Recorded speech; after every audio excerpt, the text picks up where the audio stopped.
تطور هذه التقنيات محلياً استقلالية الدول سياسياً واقتصادياً ومعرفياً، ومدى تفوق جيوشها الحربية.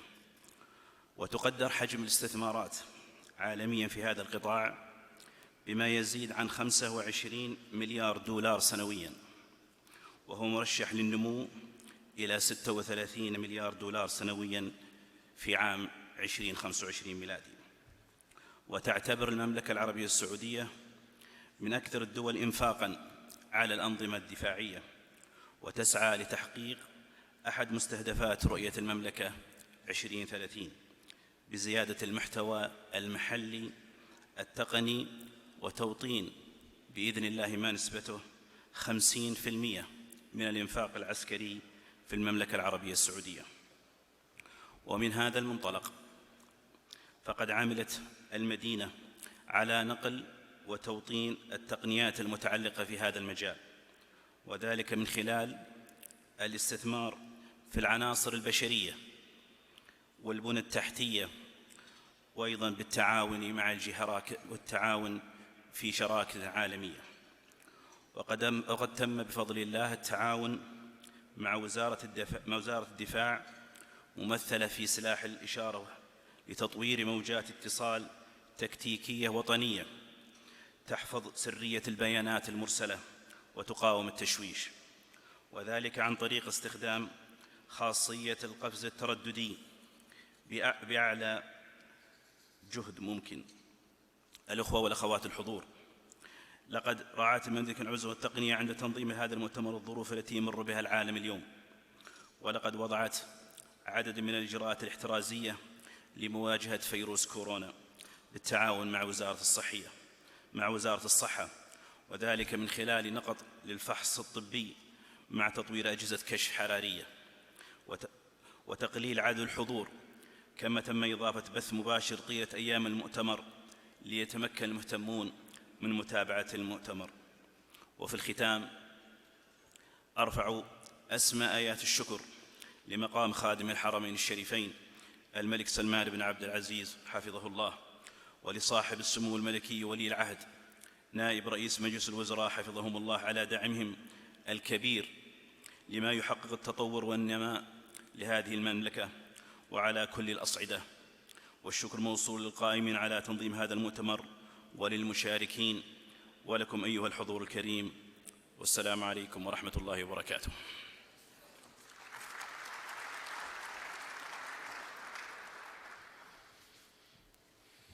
الآن أطلب من سعادة الدكتور يوسف البقاء المسرح لبداية التكريم. المكرمون في المؤتمر السادس للرادار والحرب الإلكترونية من الرعاة: شركة KPMG الراعي البلاتيني،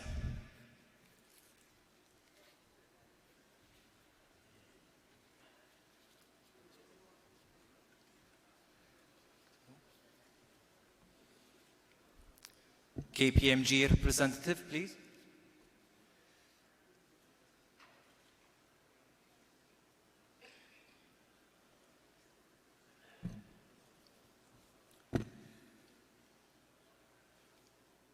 الراعي البلاتيني الثاني شركة ليوناردو بليز.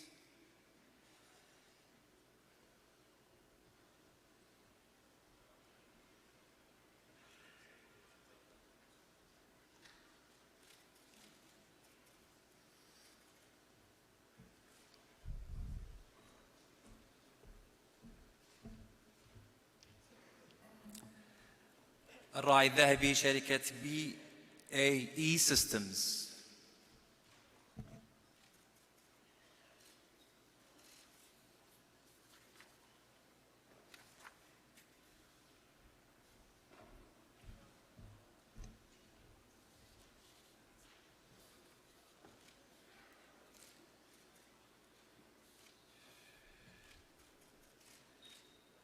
شركة الإلكترونيات المتقدمة الراعي الذهبي.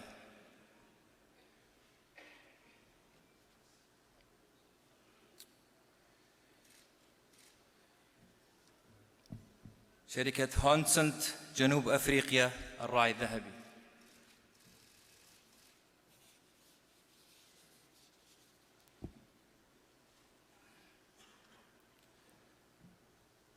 وأخيراً شركة تقنية سايبر الراعي الفضي.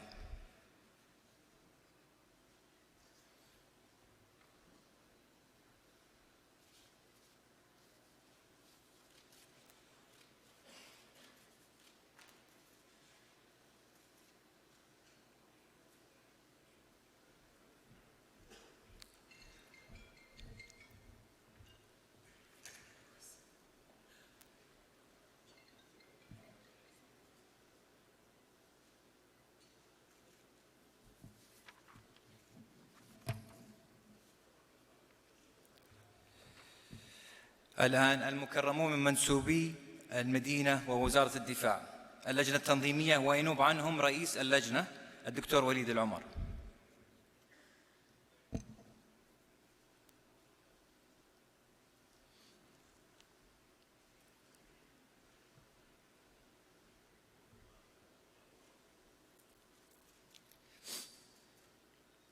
اللجنة العلمية، وينوب عنهم رئيس اللجنة الدكتور محمد عسيري.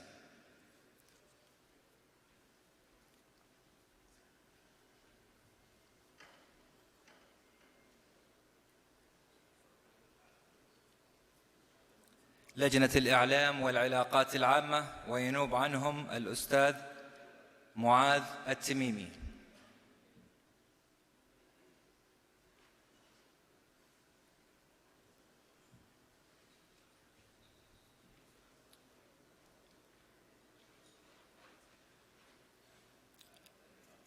المهندس محمد بن يوسف الدوسري.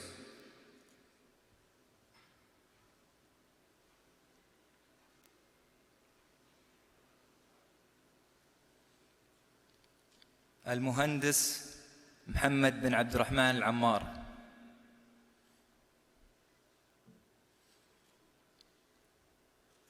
المهندس محمد بن علي الشهري.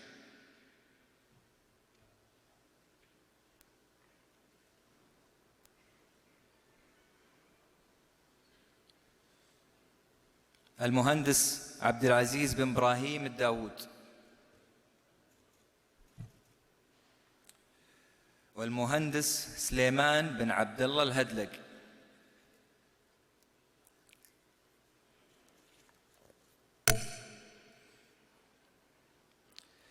المهندس خالد بن عبد الله الشريف.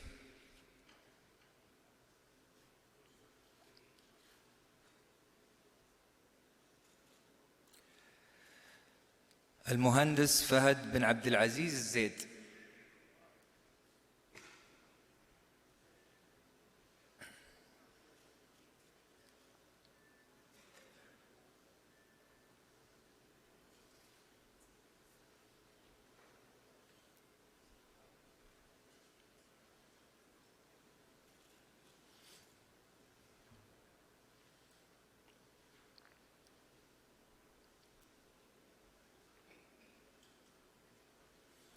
الآن نتشرف باستقبال منسوبي أفرع القوات المسلحة، سعادة اللواء حمد بن إبراهيم التويجري.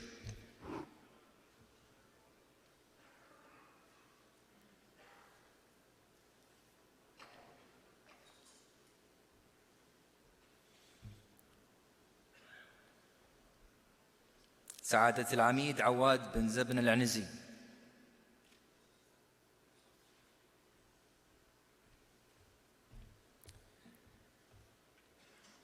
سعادة الركن المتقاعد عبد الرحمن بن محمد الحناكي أو الحناكي.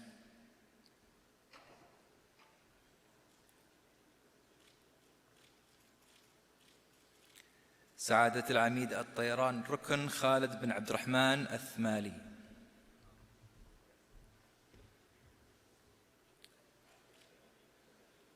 سعادة العميد البحري محمد بن شبيب الدوسري.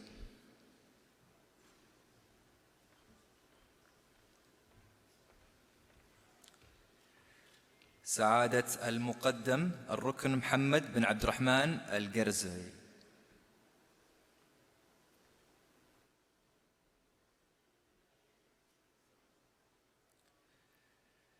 سعادة الرائد سعد بن مشبب الأحمري.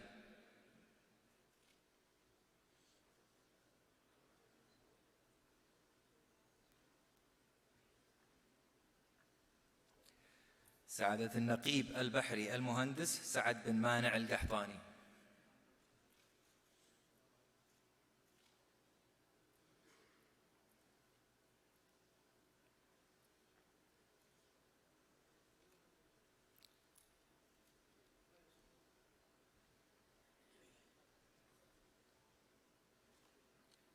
سعادة رئيس الرقباء عبد الله بن صالح أبو هيب.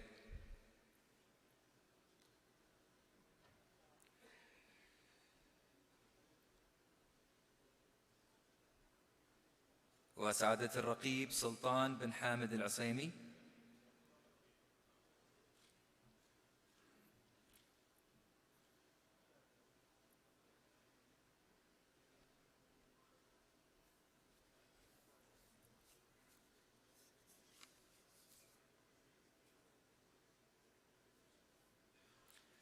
وسعادة الرقيب هاشم بن أحمد عسيري.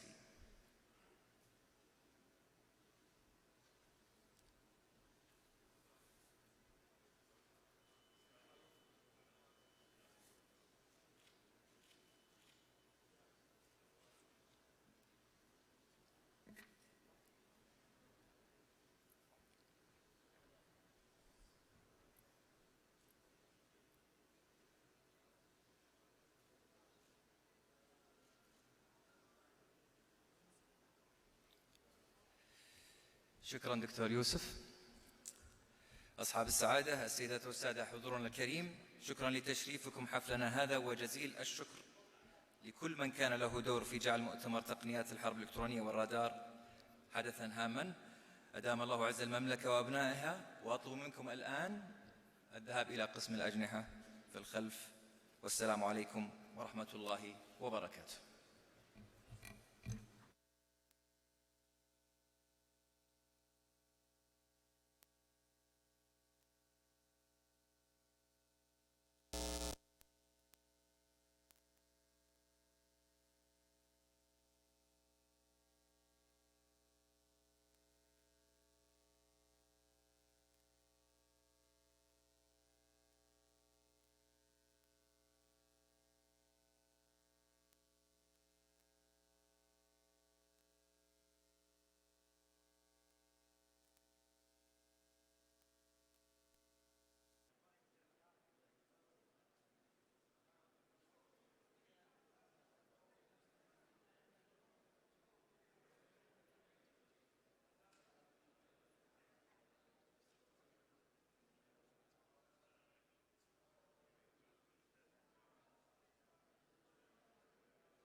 2.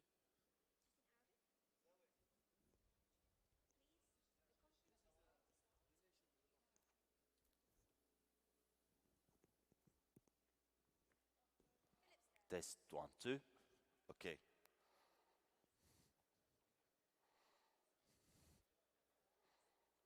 Ladies and gentlemen, can you please now return to the conference room where the conference is about to start?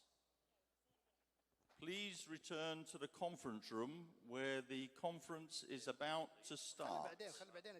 Thank you very much. باقي كم ساعة يعني الآن باقي ساعة و40 دقيقة. خلاص. تبغى تدور فيها ولا تطلع والله. ابشر تحت امرك. اي بس انا اتكلم عن كذا اخر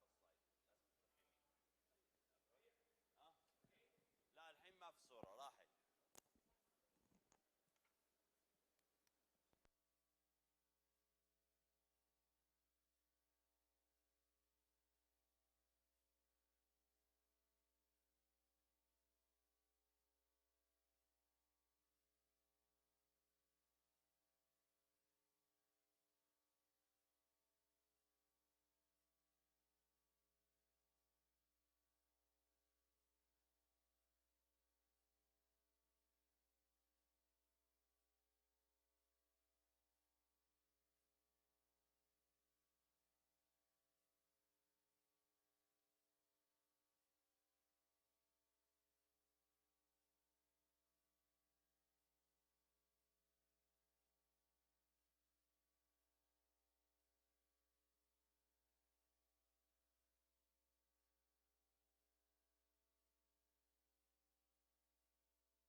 الحضور الكريم، جلسات النقاش ستبدأ بعد قليل.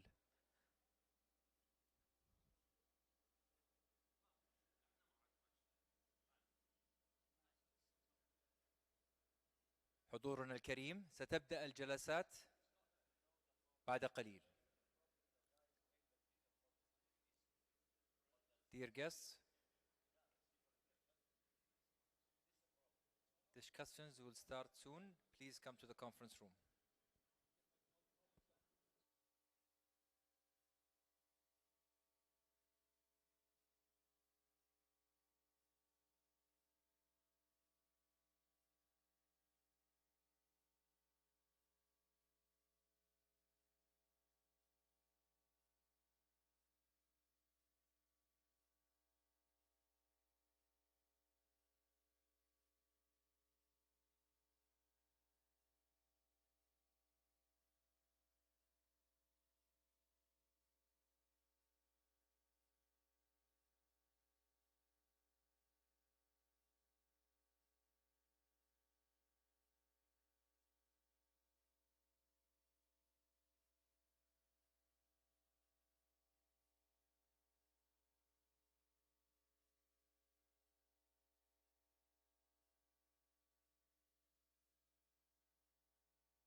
Well, ladies and gentlemen, please settle down for us to get started for the conference proper.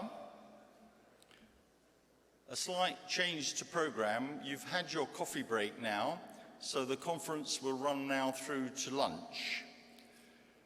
A few words about the rules of engagement first. Please ensure that your phones are off or in silent mode.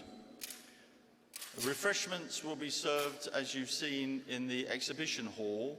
Please take the chance to go and visit the sponsors and exhibitors there during lunch. At the end of each session, there will be the chance possibly to ask questions.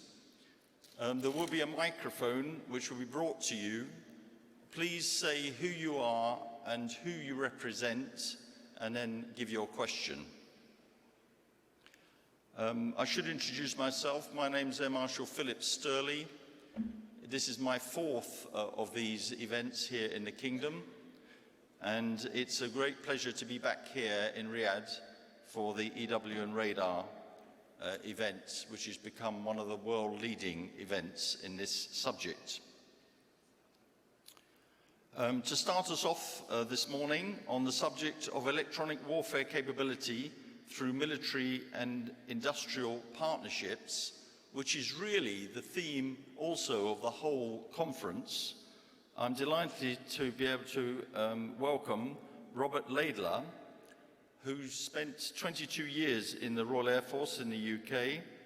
He flew the Tornado F3 in the air defence role as a NAV for 14 years, and he was both an electronic warfare and a qualified weapons instructor. Later, he had jobs in acquisition, capability, and strategic crisis management. And on leaving the RAF, he joined Leonardo EW as a sales manager and has been a regular visitor to this kingdom ever since. So, Rob, you have the floor.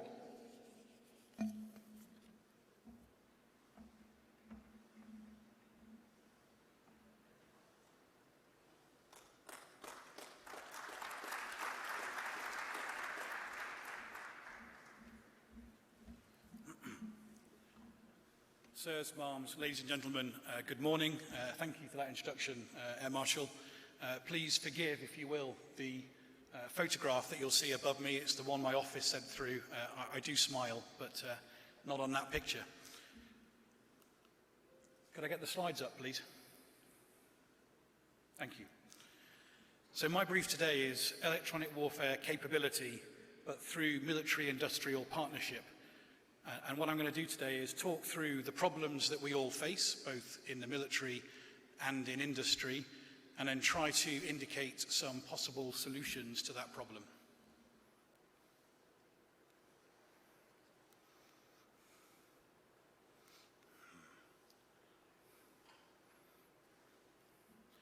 Okay, so I'll conduct a quick introduction. I'll have examples of the challenge that we face with electronic warfare operational support. We'll call it EWOS. You may also hear it referred to as integrated mission support, but for today we'll call it EWOS. That which happens behind the warfighter to make what the warfighter does work. We'll look at some different approaches that we can use to solve the EWOS challenge, and I'll do a very brief conclusion. I would invite questions at the end. This brief is not Kingdom of Saudi Arabia specific. It's drawn upon examples from across the world. And it's quite contentious at points, but what I'm trying to do is generate a discussion, and we'd like to see you after on the Leonardo stand to discuss your views on the future of electronic warfare operational support.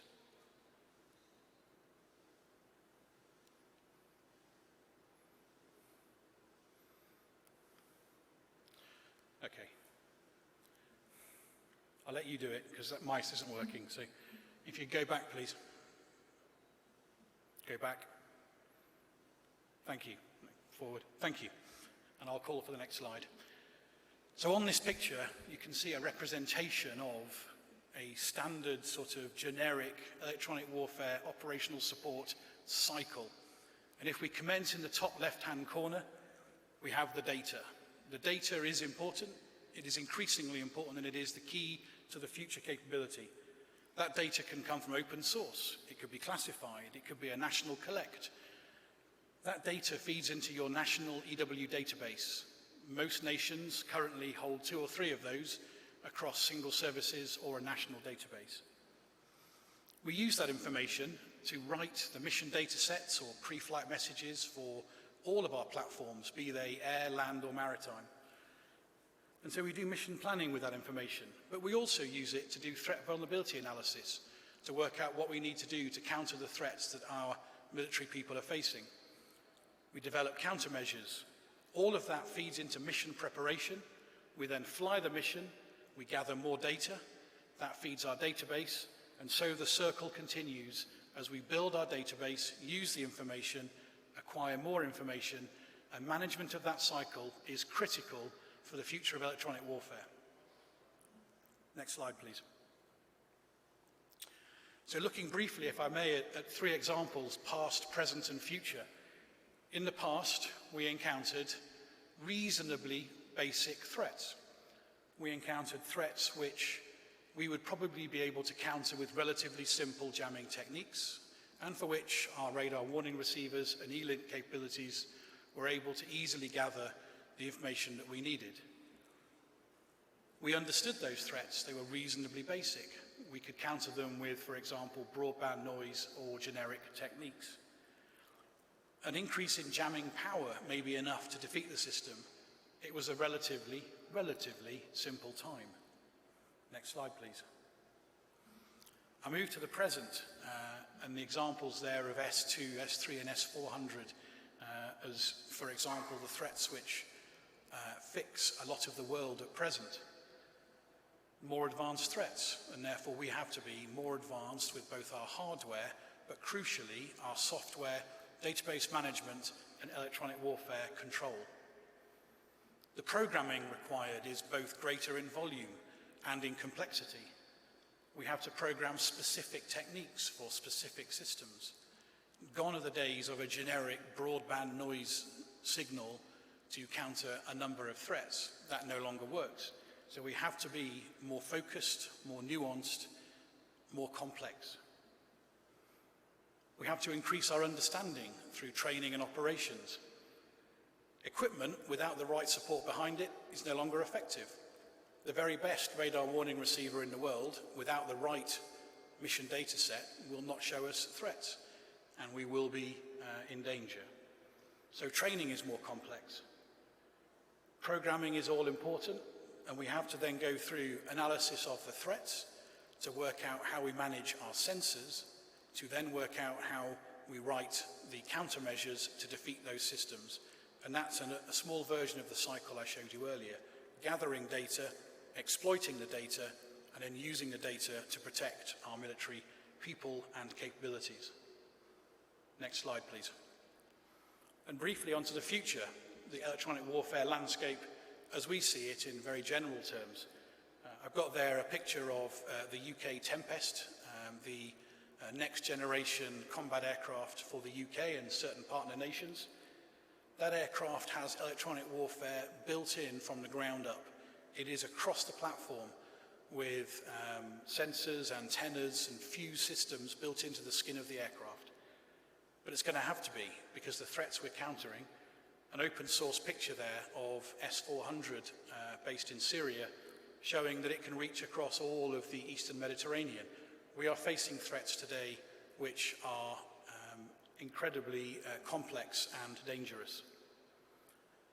So therefore, we have to be even better in our electronic warfare operational support.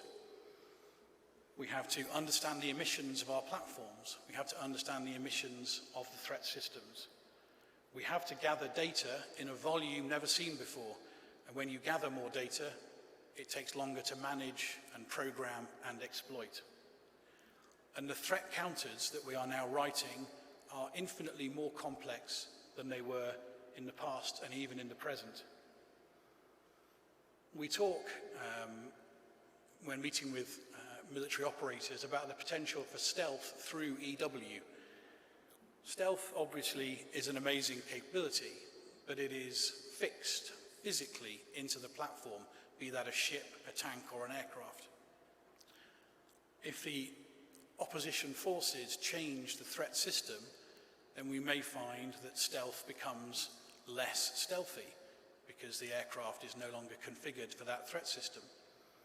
If we can generate a sufficiently coherent electronic warfare protection system, we can achieve stealth through EW, defeating the threat systems and confusing situational awareness to the point where we achieve the same effect as stealth, but it's programmable and can be changed on a sortie by sortie basis.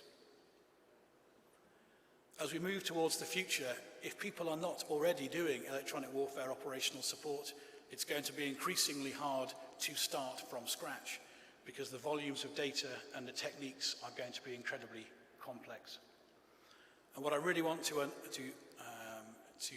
underpin in this stage is that this is all domains. It crosses.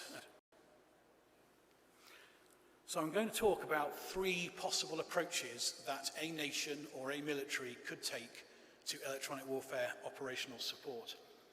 They are, because I'm doing 3 examples, the extremes at either end and one in the middle, but we can talk about that a little later in a discussion. Firstly, when you buy a system from a nation, you could accept the electronic warfare support that comes with that platform. The platform would come with mission data sets and data built in, which may be updated regularly, and that would come from the parent nation. At the other end of the scale, you can generate a wholly national, sovereign electronic warfare capability. The investment in that is obviously considerable, but the results are considerable too, in that you achieve a national capability that is within your control. And then in the middle is an industry-military blended approach, where a partnership exists, where industry supports the military and the scientific community to generate national sovereign databases and mission data sets for platforms, but it's a compromised partnership supported by industry offering expertise and continuity.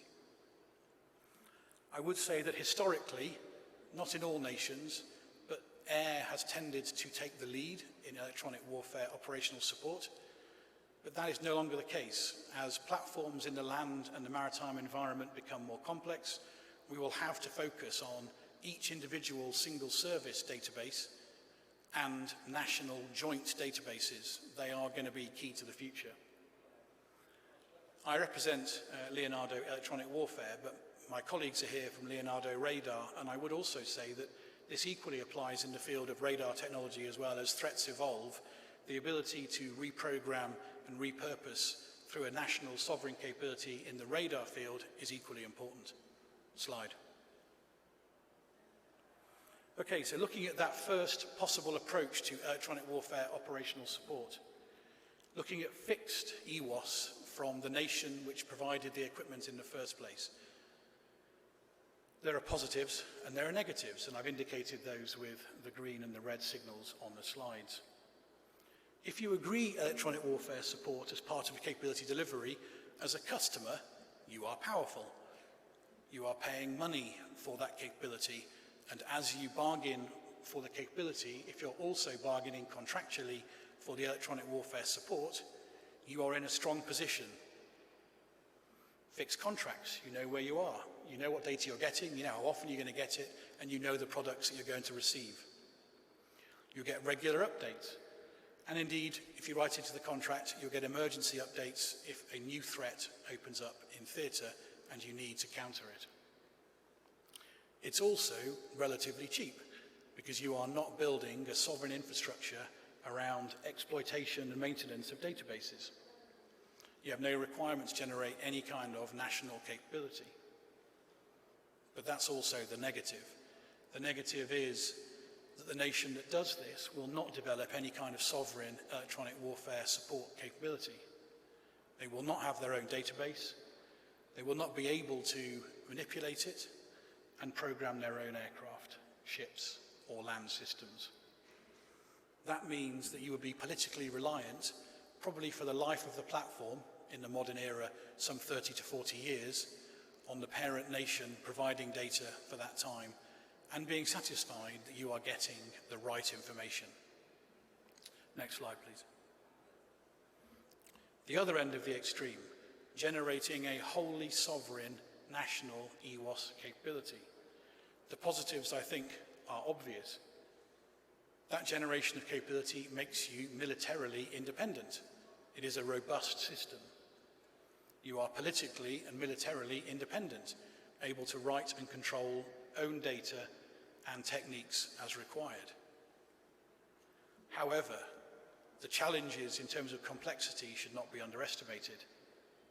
Running, gathering the information for a database is an amazingly large task, and it will change all the time.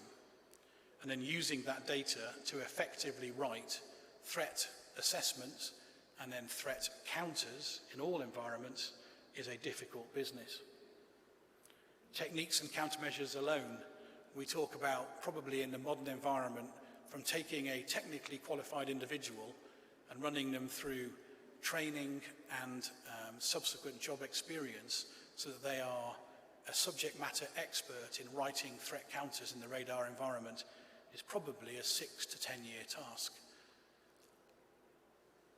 If you invested 6 to 10 years in one of your military personnel to make them an expert in writing threat countering, but then they go back to flying or they go off to a different job, you've lost that individual.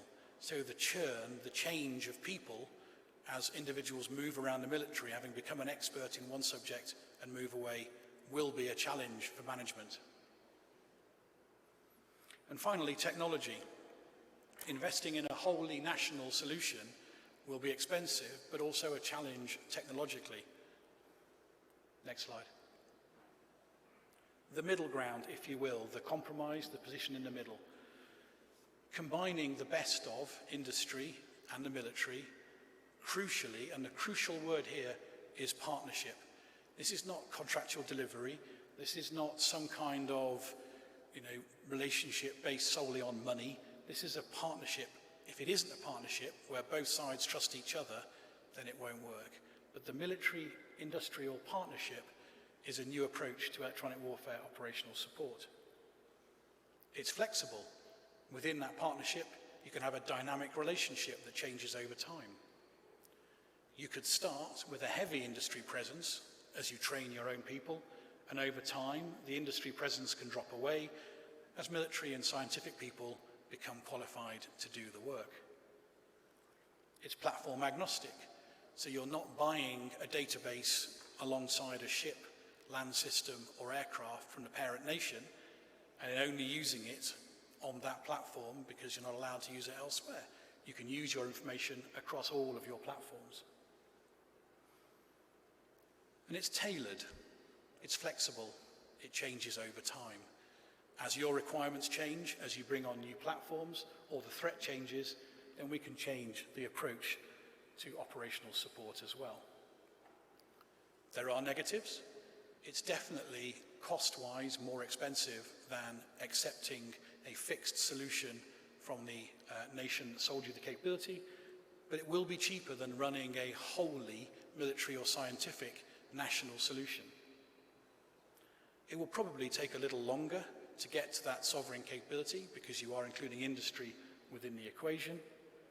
And there may be issues if you have foreign subject matter experts on data and classification, but that has to be rolled up within the partnership. If we are a partnership, then that trust has to be there for us to be able to share data and information. And it's dependent upon a really good commercial relationship. I was in the military for many years and I now work in industry. Industry will not do something unless there is a commercial reason for them to do it. But if that commercial reason is right and the partnership is strong, then it benefits both sides. Next slide, please.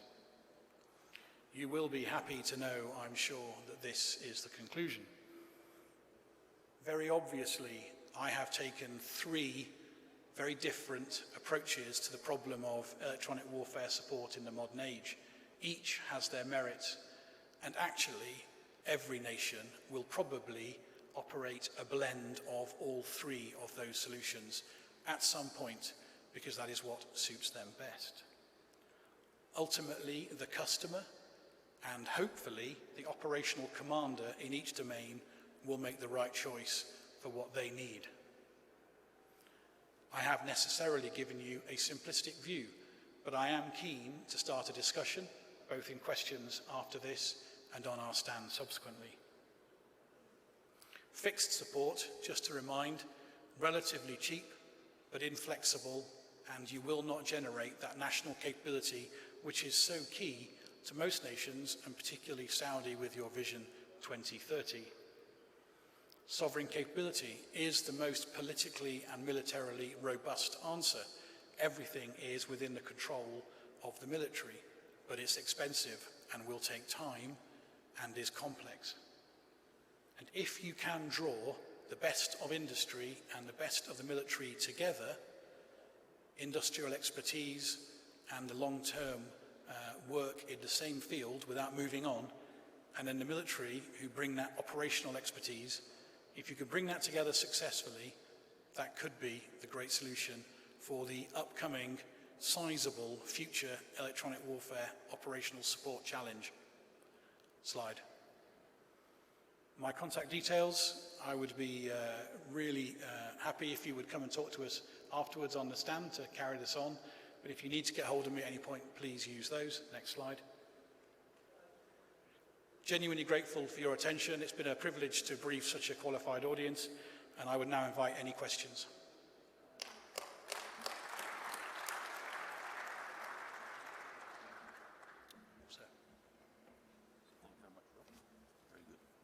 Any questions from the floor at all? One here.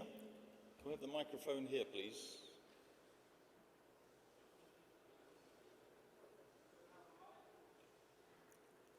Can we have the microphone, please?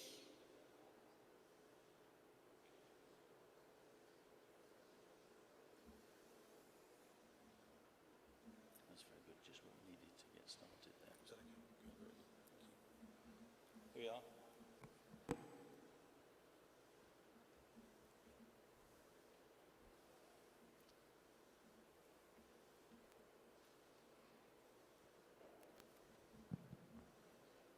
Thank you very much.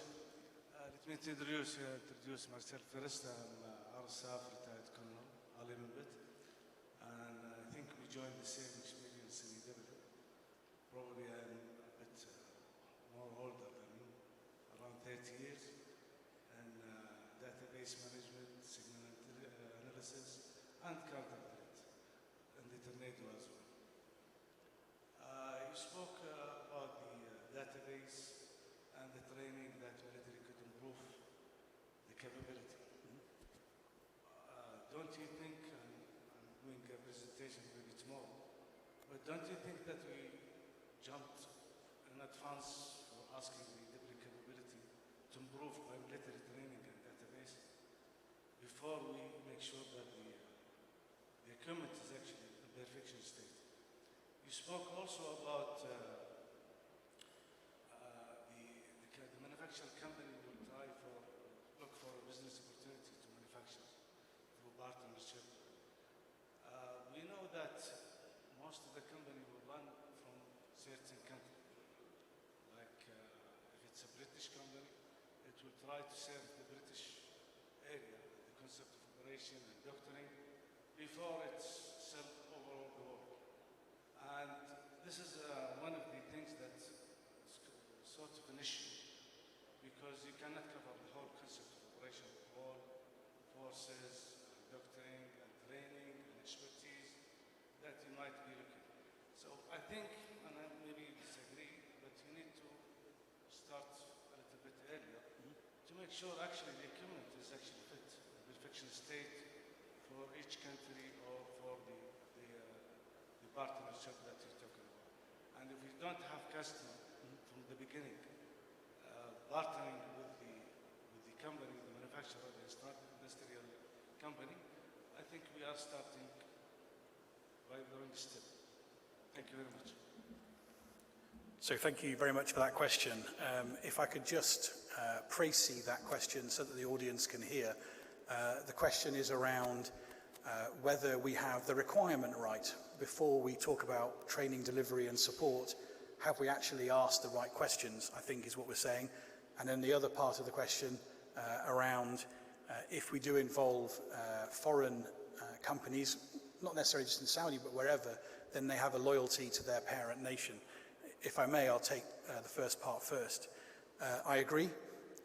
I think that the work that the Saudi Ministry of Defense is doing to revolutionize your structure, I think will change how you do your requirements assessment. And I think that going forward, setting that requirement very accurately first, but not setting it so it can't change, but setting it as a starting point and then working to that requirement and changing it when things change will be very useful. I would agree that we could definitely do a requirements assessment to work out what it is that the customer needs, not just in Saudi, but around the world. And that probably is a result of people look at something and say, I want to do it that way. Well, that's fine if it's actually what really works for the customer and the operational commander. So I would agree with you, and I would be happy to take part in any of those kind of requirement discussions. Where you talk about the loyalty of individuals who don't necessarily come from the nation trying to generate the sovereign capability, again, I would agree. And I try to emphasize, albeit very briefly in my presentation, that I think it takes a new relationship, it takes a partnership, genuinely a partnership. I don't use that word lightly, I use that word very carefully, because I agree with you. We will always have allegiance to one's home nation, but I think well managed, that can be a positive rather than a negative. So I do agree with you, but I think it has to be in the very inception, the very start of how we do it, is that relationship is a partnership and not an industrial, military, commercial arrangement solely. I hope that answers your question. If not, then please re-attack. Sir, anything to add? And of course, building on Rob's point, this is based on trust.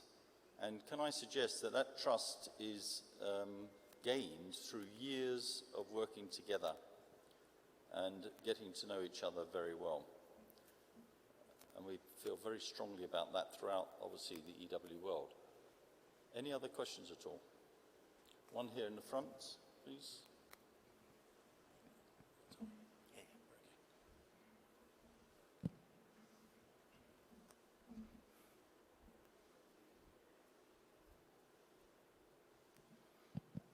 Well, thank you for this presentation.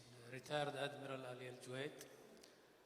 I've been working my life in the operation support, and I think the second approach you just mentioned is the right approach for some sort of capability. But the problem is the human factor.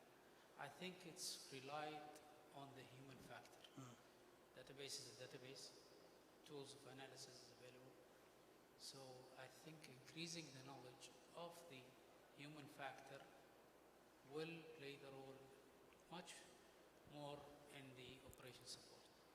The second thing, I haven't seen anything mentioning on the cyber. Cyber is a threat. And once we go to data level and protocol level, we are dealing with cyber. Where is the cyber is going to meet the EW? They are going to meet in the operation support. So I need you to emphasize on that point. Thank you. Okay, thanks very much for the question. And again, it's really easy to stand up here and agree because they're two excellent questions and I have the same concerns. To address your first question, and I tried to talk about it very briefly in my slides, as the world gets more complex, then the training and the experience required to be a subject matter expert in any of the domains on electronic warfare will take longer. The individuals will become probably more rare, and they will certainly take 5 to 10 years to become absolute masters of what they are doing. So to that end, I agree. I tried to make the point that particularly for military personnel who tend, not necessarily always, but tend to do a job for a period and then go back to flying or back onto a ship and then go back to the job, you keep on losing that training and that experience, which has been very hard and very expensively won. So I agree with you, which is where I think the industrial-military partnership could work best, because we tend to see industrial individuals remaining in point of continuity, that experience that goes over time.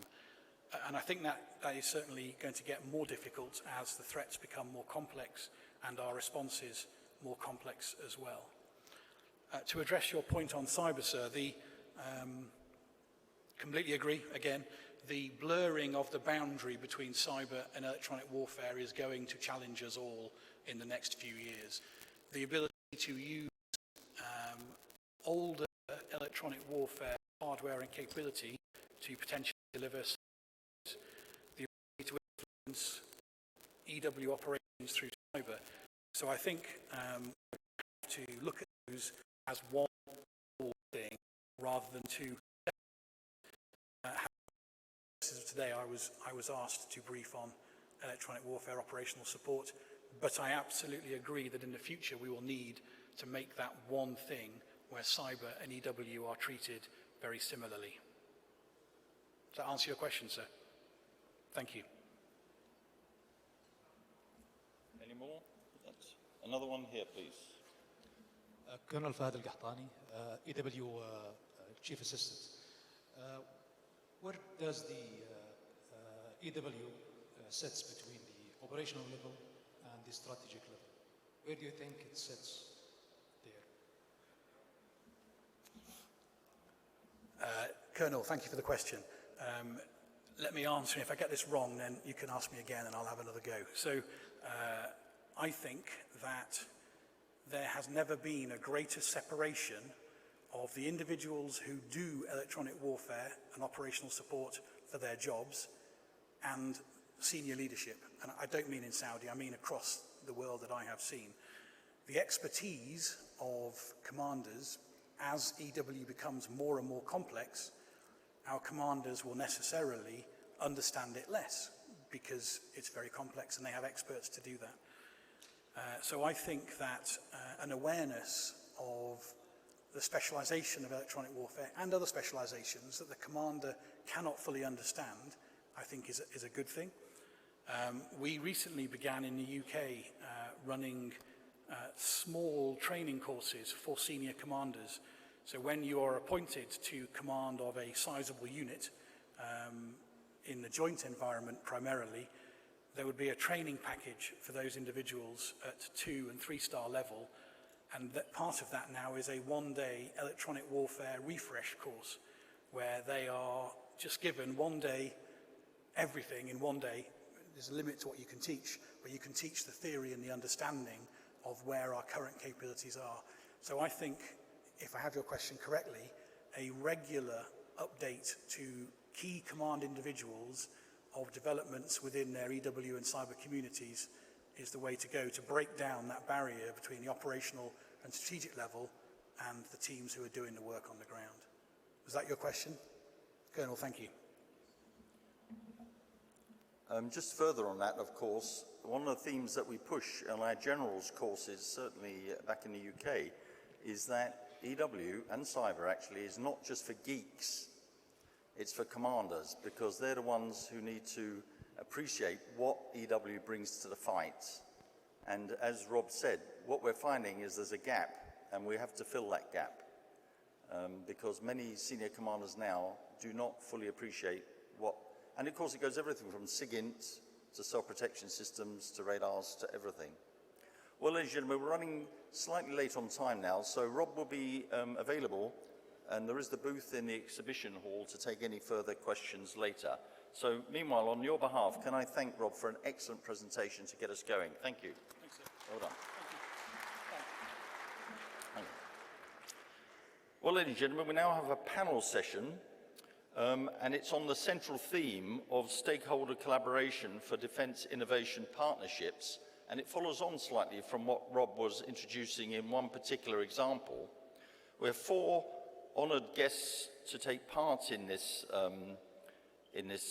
panel. The first I'd like to invite up to the stage is Dr. Walid Alomar, who's a director of CAXT. He joined the CAXT and participated in several technology transfer projects in defense and telecommunications. He's currently the director of National Center for Telecommunications and Defense Systems at CAXT. He's also a member of several nationwide committees in defense and telecommunications. Good to see you again, sir. The second one, please, is Abdullah bin Zarah, who has educational qualifications in systems engineering and was a chartered financial analyst.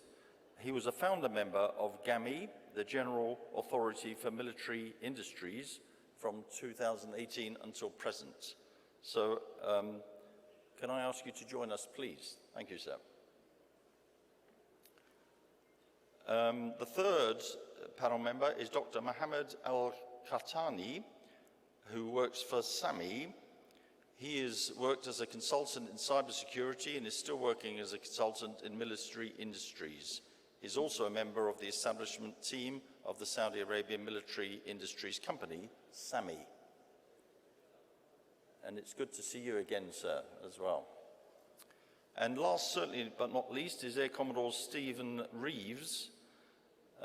He is a former Tornado pilot and weapons instructor, and also squadron commander. Has seen extensive combat operations, and later as Deputy Director of Joint Warfare in the Joint Forces Command, he led the planning and coordination of international large-scale exercises.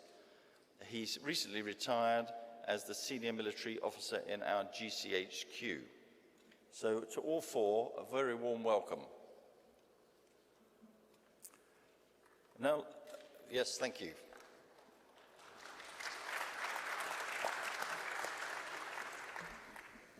So on rules of engagement again, the way we'll play this is we'll give each of our panel members a chance to give their initial thoughts on the central theme, which is to do with partnerships and shareholder collaboration. And then I have got a number of set questions which I intend to place on your behalf. And if there are any questions that you all think of in the meantime, I will be attracting your attention later on. So could I ask, please, in the order that we welcome them, can I ask Dr. Walid Al-Omar to start off, please, with giving his views. Sir, you have the floor. Thank you. Hello, everyone. So when we discuss about the stakeholder collaborations in defense industry, so let's go 3 years ago before the establishment of GAMI and also the executive affairs at MOD.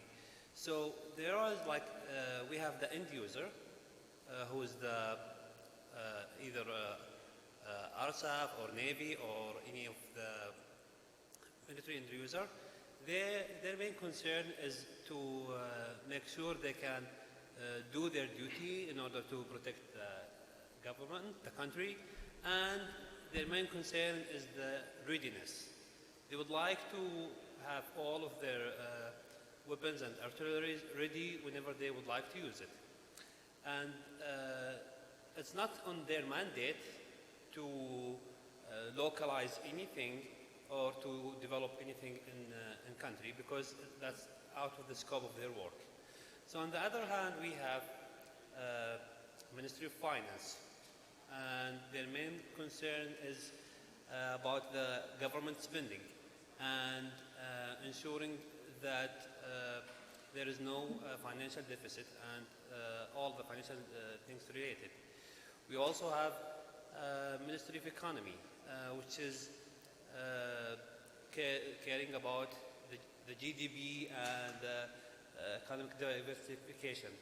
So we have all of these different stakeholders. We need to look to them from like top level, from 30,000 feet, in order to understand the ecosystem and the collaborations among all these. We also have another stakeholder, for example, Ministry of Labor, who cares about the unemployment, and we also have Ministry of Trade, who's like caring about the trade balance, and Ministry of Industry about all these industries.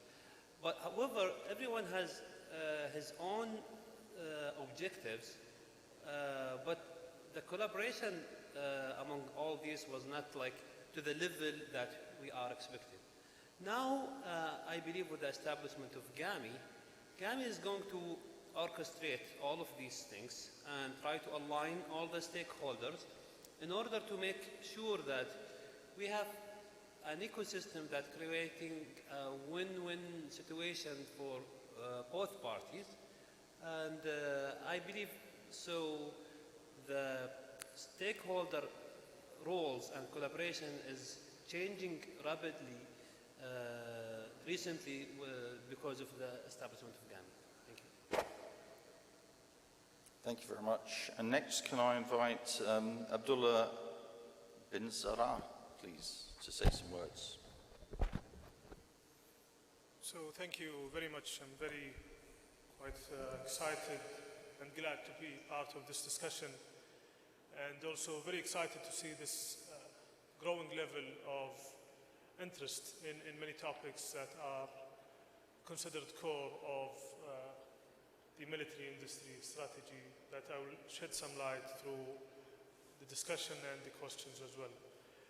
As a regulator and as an enabler, GAMI is basically in the center of a multi-layer matrix of stakeholders. And this entails that obviously the role of GAMI is to optimize the connectivity and the synergy between all of those stakeholders in order to exploit the opportunity that Vision 2030 target is basically allowing us to achieve the 50% target of Vision 2030 by the year 2030. This is basically one of the most important objectives that we all trying to bring all stakeholders on the same table to focus and make sure that we develop the required and necessary capabilities to achieve to this target in the time frame. And obviously, aligning ourselves will not only enhance the autonomy of the kingdom, but will also allow significant economical benefits to the kingdom as a whole and obviously to the local economy. It has been around 20 months since we have started actually working on the ground and developing many of the fundamentals and infrastructure that we believe are essential for the collaboration going forward between stakeholders. And we have achieved several milestones in that regard, and I believe it's quite very important to highlight some of them. Most importantly is basically the military industry sector strategy, which has been finalized and in the final stage of approval from the Council of Ministers. This strategy basically gives the framework of what areas and what industrial capabilities and technologies we should focus on. This basically, we believe, is going to give a boost to how collaboration is basically being done today and the alignment of stakeholders and different stakeholders in the ecosystem today. We have also restructured the economic offset program, which has been there since the 1980s. And we have introduced the industrial participation program. And again, this puts a clear framework on how localization should be done in several contracts, and also sets a very good base for collaboration between local industry and international players. Finally, we have also worked, and for the first time in the kingdom, to open up the sector for all investors to be able to participate through an online portal to get industrial licenses that allow them to contribute to this growing industry. So overall, I guess the theme is developing the foundation for better collaboration has been done, and in the way of basically exploiting the enormous value that this will create in the coming few years. Thank you very much, sir. Next, Dr. Mohammed Al-Khatani, please, from SAMI. Bismillah, alhamdulillah, wa salatu wa salam wa rasulullah. Thank you for availing this opportunity for me. I think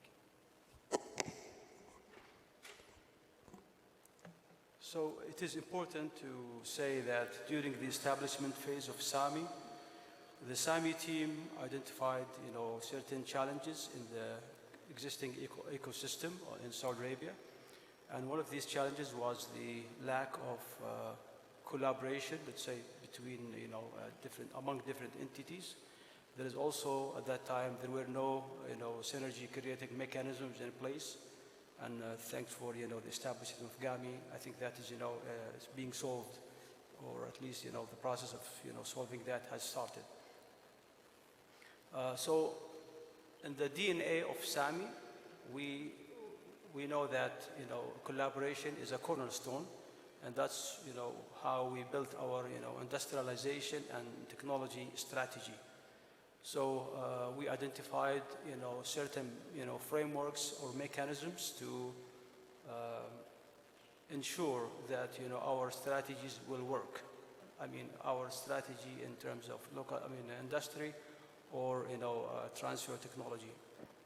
Among these mechanisms that we envisioned for the collaboration is establishing, for example, JVs between SAMI and the potential, let's say, technology providers. And I'm sure you heard in the news, that SAMI actually signed many JV agreements. Some of these had actually been incorporated, and they are now, up and running companies, including, for example, SAMI Navantia, that deals with combat management systems. We also have another company that is up and running, SAMI CMI.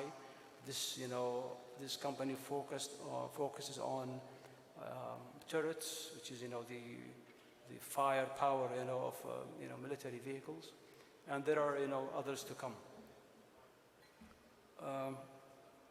At the same time, SAMI is also keen to establish relationships with local and international R&D entities. We have discussions with CAXT. We are also discussing with PST SARC, and we also have discussions with international R&D centers from several countries. I just want to mention that establishing this framework takes time, because it requires legal structures that are agreed by parties involved.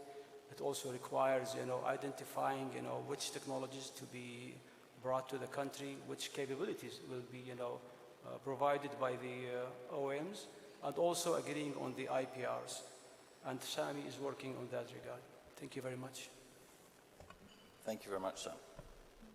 And fourth, we have Air Commodore Stephen Reeves. You have the floor, Stephen. Mr. Chairman, thanks very much, and for those kind words of introduction.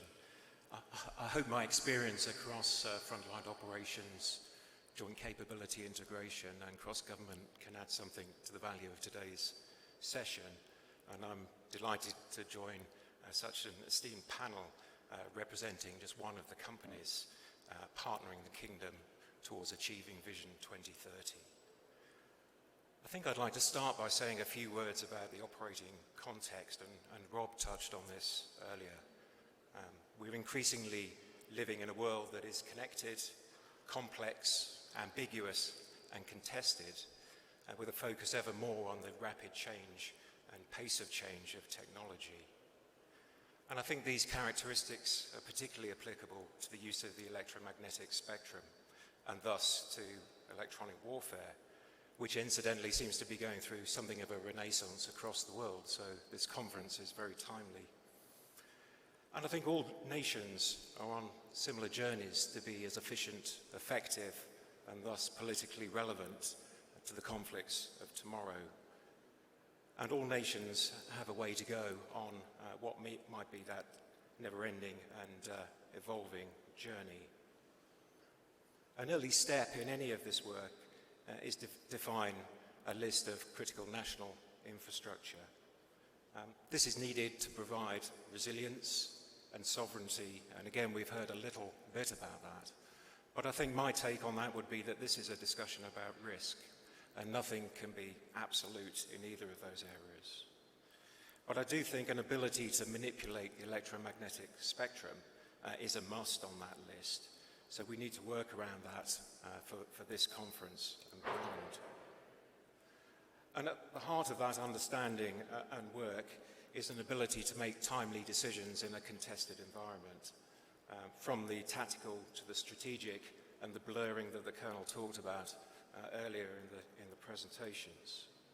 So there's a whole bunch of enabling capabilities that are going to be key to delivering these sort of capabilities in the EW, not least databases, but also about how we share information, which is a human activity, and about how we develop particularly command and control and C4ISR. So it's great to see that already prominent on Samir's roadmap. So in this quest to achieve decision superiority, I think there's some useful pointers that emerge. Of course, having the right equipment is essential, and there's plenty of opportunities to further that next door. But of course, capability is so much more than just equipment.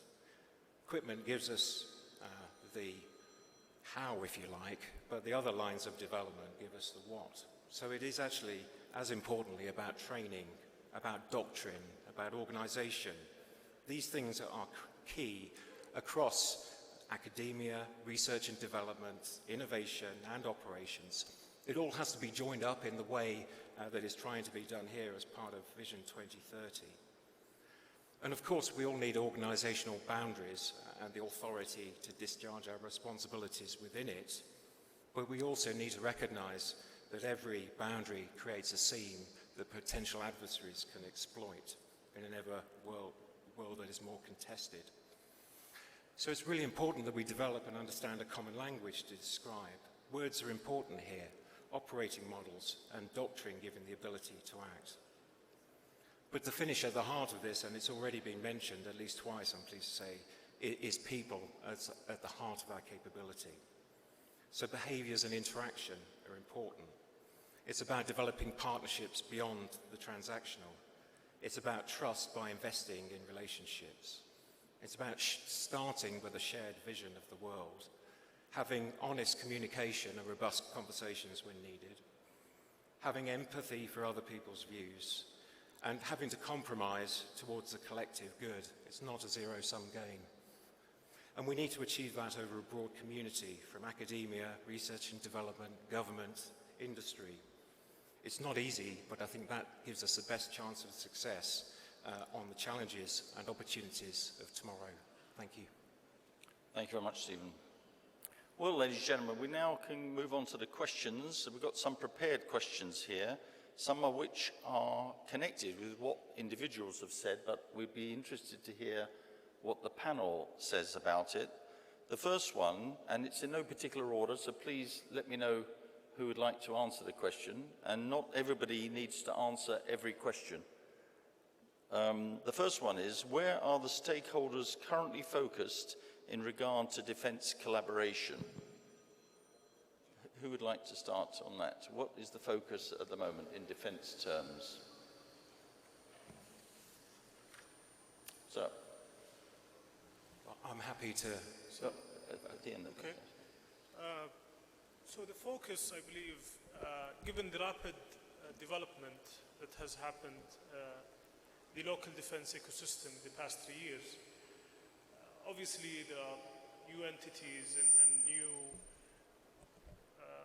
organizations and departments that are basically, again, aligning and trying to align the interests of all stakeholders. The creation of a dedicated authority to enable and regulate the sector is also something that has brought more focus to the landscape. Obviously, I see there are 4 key stakeholders in this local defense industry ecosystem. End users, of course. We have multiple end users which have different requirements with different cycles of procurement. We have industry, of course, where again it has been open up for investors to participate. We have R&D centers, obviously, which are working on refreshing their plans, their strategies to accommodate for all of these changes. And we have, obviously, the regulator looking after the industry as a whole. My point here is basically the focus in collaboration with all of those stakeholders has been developed by defining priority segments, industrial priority segments and priority technologies. And this, we believe, is going to help pave the way to concentrate on the targeted segments and the targeted areas for developing capabilities and developing the industry as a whole. We have also worked and working on the regulatory framework, and I believe this is also a center of focus for all of the stakeholders that are participating in this ecosystem. The regulatory framework is very important to give more clarity and to create this required focus for everything to be more progressive and to achieve to the aspired targets. Thank you very much, sir. Air Commodore Reeves, have you got a comment on that? Just briefly, I think getting the operational model and structure right is a critical first step. So it's good to hear about that. As without it, you can't have joined up capability. And to think about capability in the broadest sense, end to end. Okay, thanks very much. Can I just add one more thing here? At SAMI, we built our strategy around the strategy of GAMI, the announced strategy for industrialization and technology. So we built ours around that. And we are trying to build the capabilities, also taking into consideration the procurement cycle that's coming from GAMI too. So as Engineer Abdullah mentioned, I mean, I think they are the driver, you know, for the rest of the industry. At the same time, at SAMI, we think that there are maybe future technologies that we want as SAMI to, you know, invest in from today to be able to deliver solutions, you know, at the right time for the clients. Thank you. Yeah, I'd like to add, for example, the Research Institute, and especially I'm talking about CACs. We are also concerning about enhancing the human capability and the infrastructure in the radar and EW field, and that's is done by doing like several projects and in order to develop prototypes, these things that could stimulate the industry and to work on these technologies. Okay, thank you very much. Well, the next one is connected, but it's more specific. What is considered to be the main technology focus for the kingdom going forward? Who would like to take that one on technology?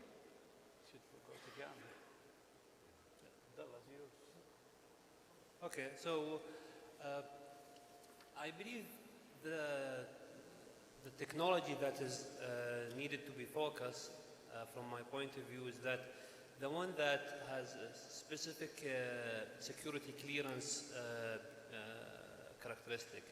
For example, that can be reprogrammed according to different operation, like EW capability, for example, laser range finder, laser range designator, and also some of the command and ELAN systems and jammers, because all these could play an important role when you are in asymmetric warfare. So even if some country has like some lower advantage in terms of platforms, it could proceed and have additive advantages if they're focusing on to these high-tech technology. if you allow me to add also, through the exercise that has been done in the military industry strategy, we have evaluated, in collaboration obviously with all military and security entities in the kingdom, we have evaluated how significant the demand is going to be on certain technologies for the coming 10 years. We have also, in collaboration with industry and military entities and research centers, defined the strategic value of several technologies that are required in the upcoming future. And we have defined around 21 technologies that are considered priority for us in the coming 7 years, and we have distributed those into 7 themes, I would say. Those 7 themes are electro-optics, directed energy, radars, radio frequency technologies, cyber, electromagnetic weapons, and artificial intelligence. Very good. That's very specific. Can we just follow that on a bit more specific, on what are considered to be the key sovereign industrial capability priorities that you would like to see developed and or supported by local industry? So that's a more specific question on the priority side. So in the industry as well, we've been through the same exercise to define segments in general, because at the end there are volatility in threats, obviously, and the nature of the threats that the kingdom is facing, and how military entities is going to counter those threats.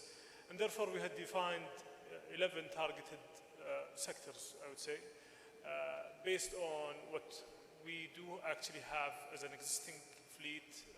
So when we talk about fixed wings fighter jets, those are basically assets that has to be maintained and will stay there for the coming 20 to 25 years. We have also defined several areas related to the manufacturing of unmanned aerial vehicles, and we have seen many efforts from industrial players and research centers to contribute to that segment. There are also different segments related to defense electronics in general, including sensors, radars, and so on. And finally, obviously, we have ammunitions, and obviously guided ammunitions and missiles that are something that obviously has strong demand in the near future and also in the long term. And we do have a foundation for such capability in the kingdom. Okay, very good. Any other comments from other members of the panel? I think just to reinforce what I said earlier, I think information management is very important here. And also I'd add in encryption. If you need to be able to have proper security around your info management systems to get the right data to the right person in time, that must sit pretty near the heart of any requirement. Yes, for me it's a real pleasure, by the way, to see a company like KPMG here, because quite often when contracts or projects are started, there's nobody really looking at the whole end-to-end performance and whether it delivers what it says on the packet, as we say. And I think it's a very good discipline to have somebody who's advising on how to do that. So thank you very much. Do you have any comments? So for us at SAMI, our strategy, as I mentioned earlier, is heavily impacted by or influenced by the strategy that GAMI developed for industry and R&D. So what we did is we look at the universe of industries.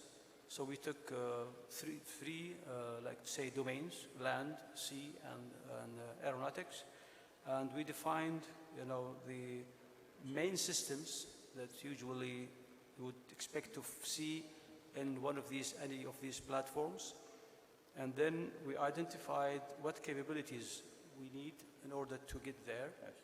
And then we went down to what technology applications would provide us with these capabilities. And then at the end, we defined the pool of enabling technologies. Okay?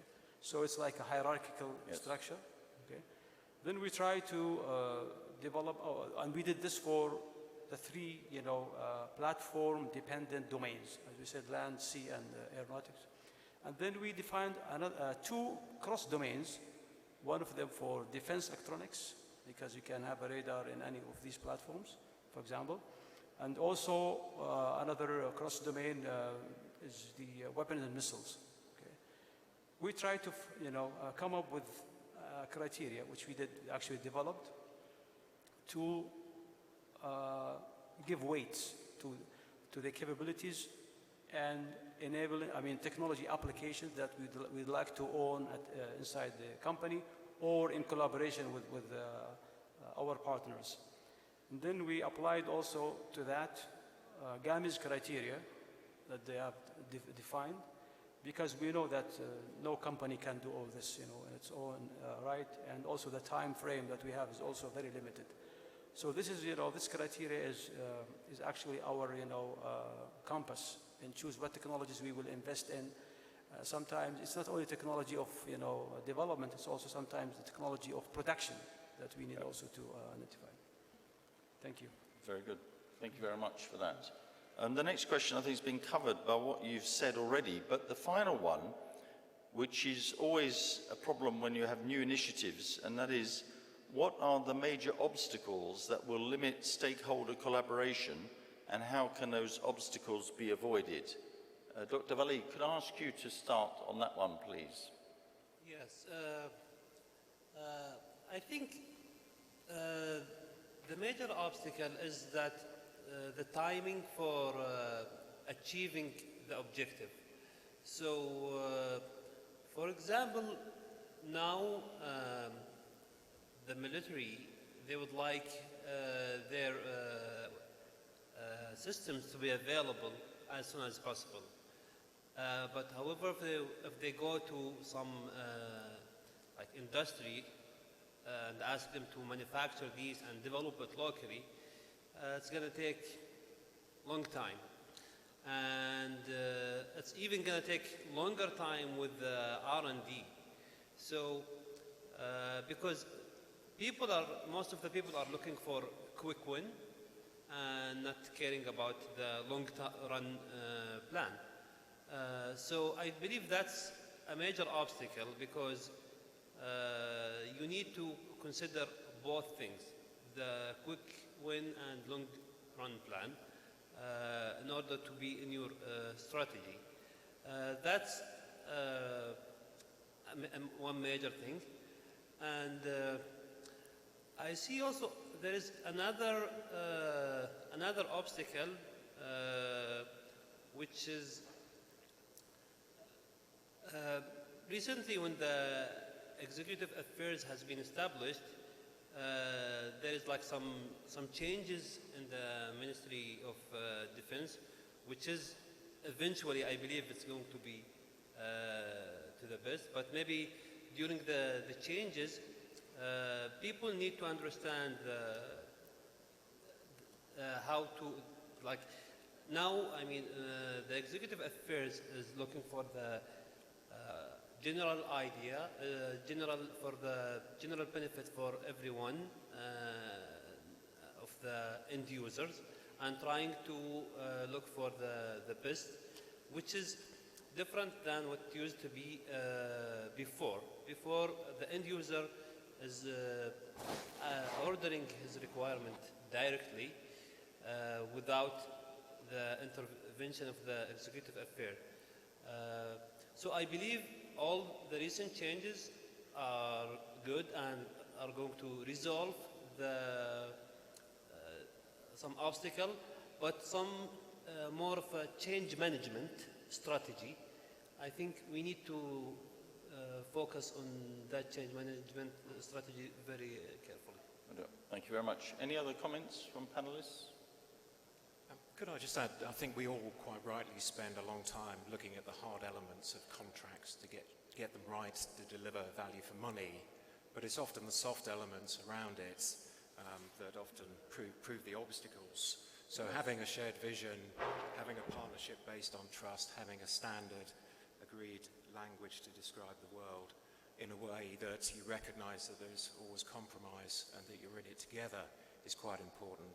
And I think your question just finally sort of got me thinking a little bit about Rob Laidler's example using Tempest. And I was thinking about the UK's approach, which has developed something reasonably sort of similar to Vision 2030 and the approach to technology. And that talks about being supportive of industry but not protective.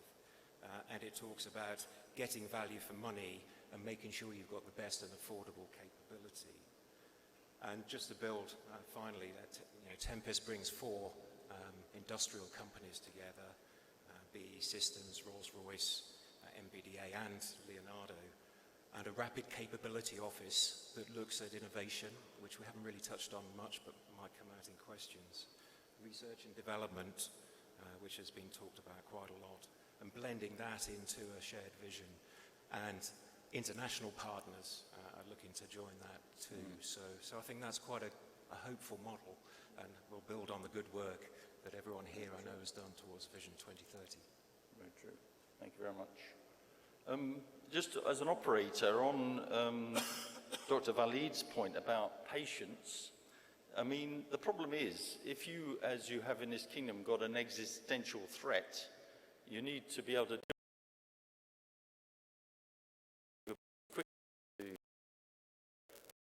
talking about here is really the framework for the longer term development, a very solid base for the longer term development of the kingdom's capabilities throughout all that.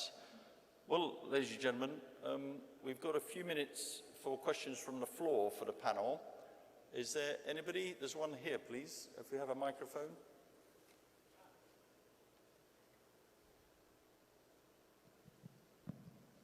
Over here, please. So, Brigadier, if you could say who you're representing, I'd be very grateful. Here we are, here.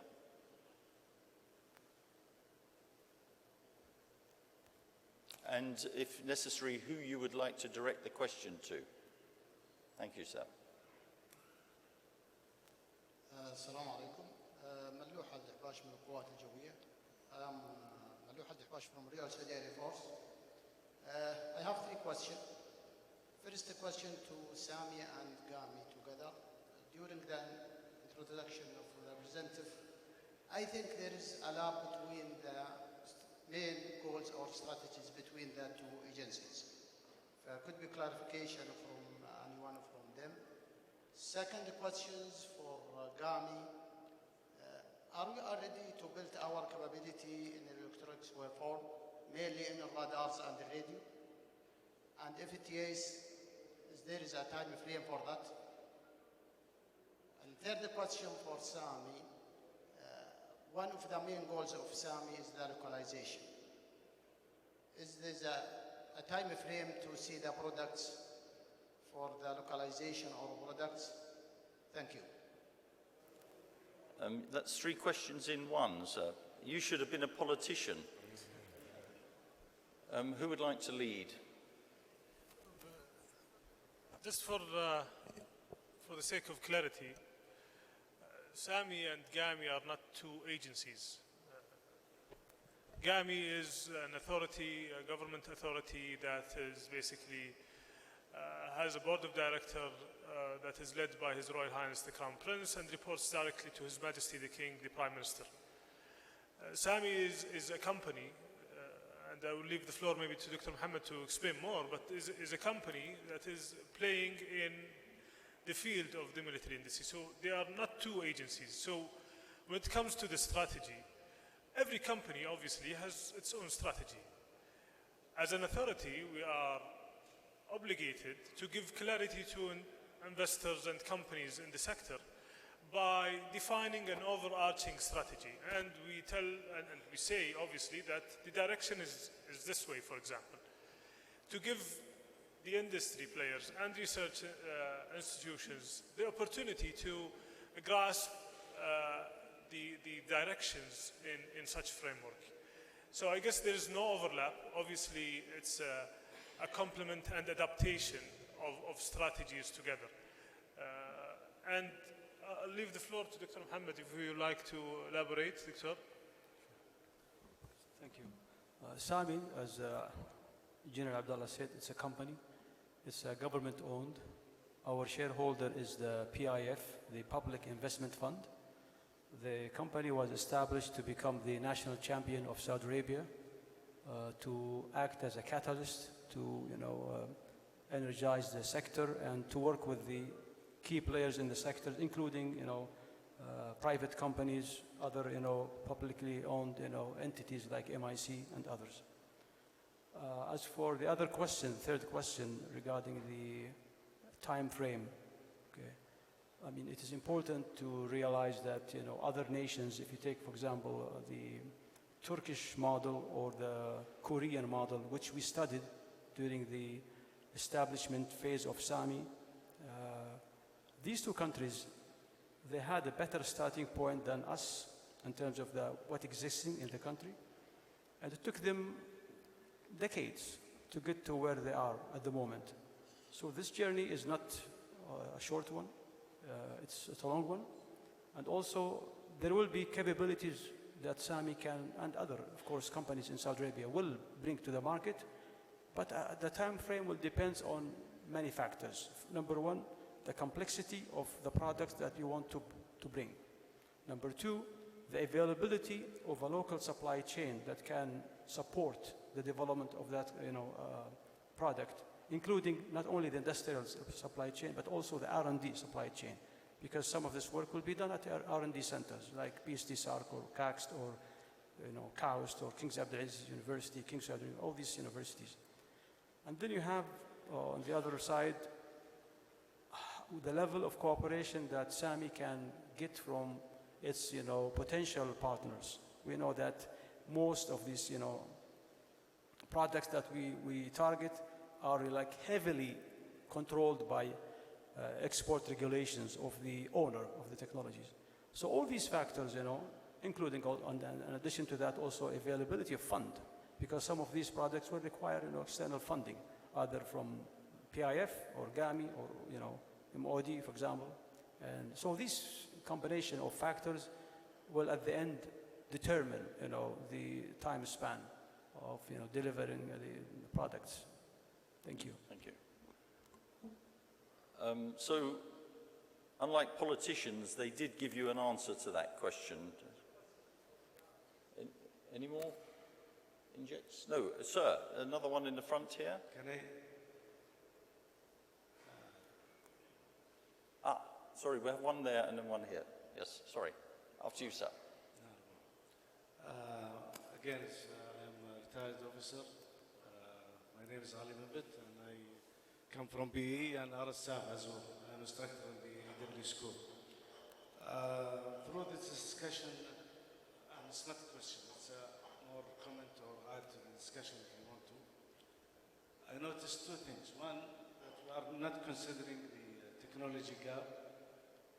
The other thing is the companies and the industry in here in the Middle East, in Saudi Arabia precisely, they want to catch everything, and I don't know if they are holding everything or not. They are not precise in one field that they want to progress and develop very quickly. Dr. Walid has mentioned that the time take to make a project and also the R&D time. And my suggestion is we don't have to start from zero or from the scratch. We can start from where everybody ends. And we can join with companies that not, especially from the West, because the West will not give you everything. They will not, if they have a project, they will not try to participate with you so you can make a business opportunity of it. We can start with the same level of companies that all over the world to make a project that the military can rely on and will have it at the time that it's needed. Because one of the things that the military, and let me allow myself to speak on behalf of the military, I'm not one of them anymore, is they want it now. cannot wait because threat and technology is developing very quickly. By the time you develop something, if it takes 3 or 4 years, it will be condemned. So you are already behind.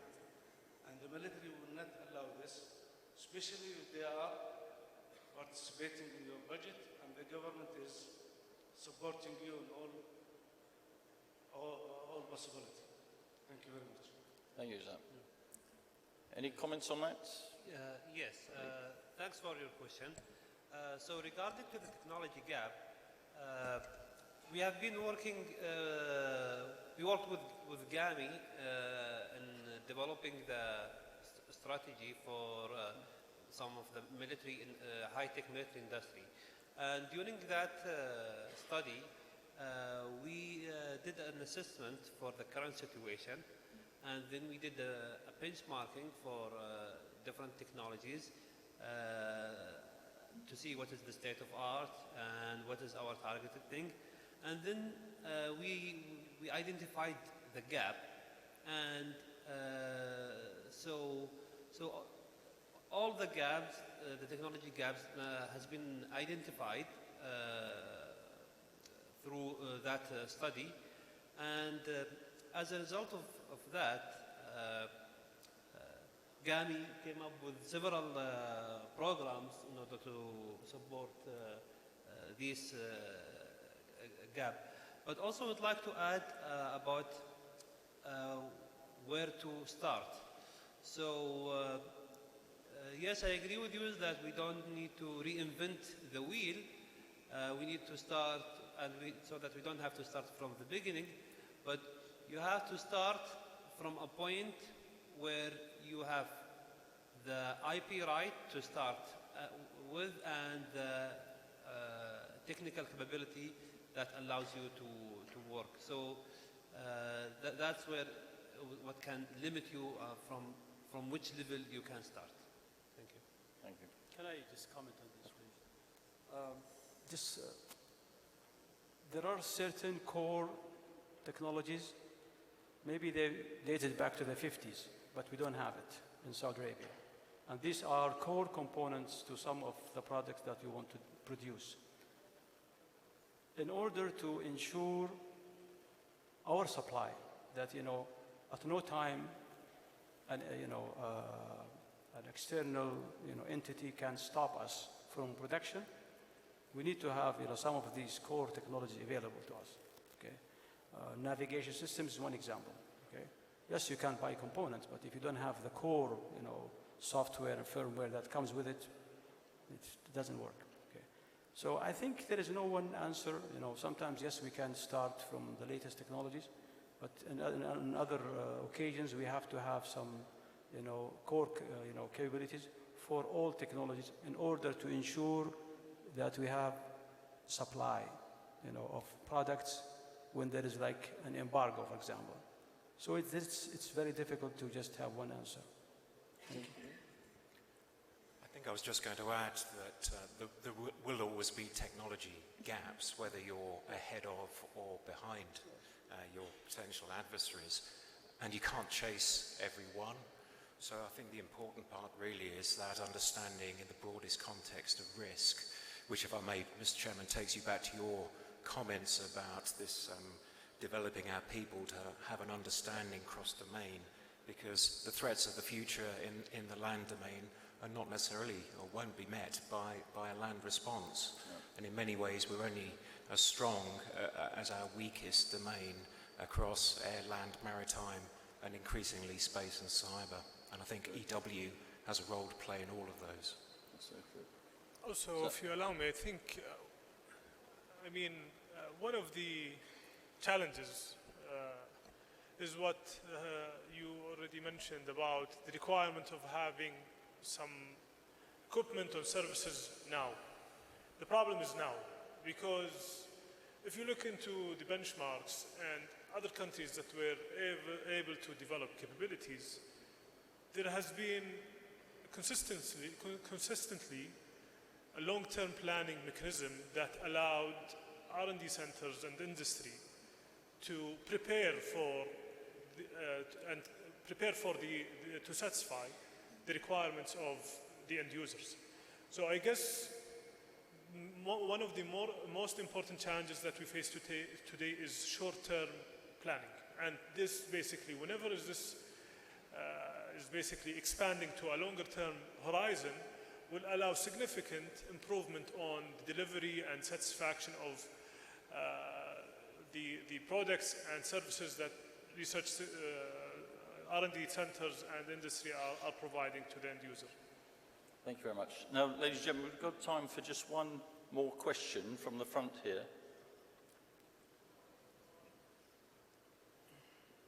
This one's first. No, excuse me. Brigadier, you have the floor. السلام عليكم دكتور نابل العتيبي.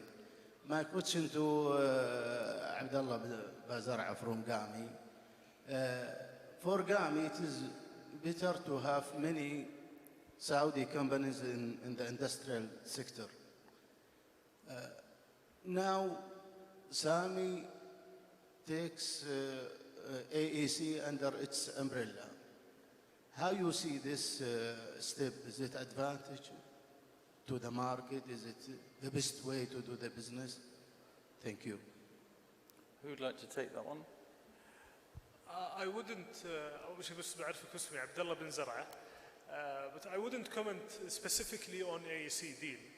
Maybe يمكن Dr. Muhammad would like to comment on that. But in any case, our position in GAMI is basically we have several capabilities today that are not very, very advanced. At least it's not what we would like it to be. Consolidating some activities that are relevant to each other is going to give the kingdom in general more power in many aspects.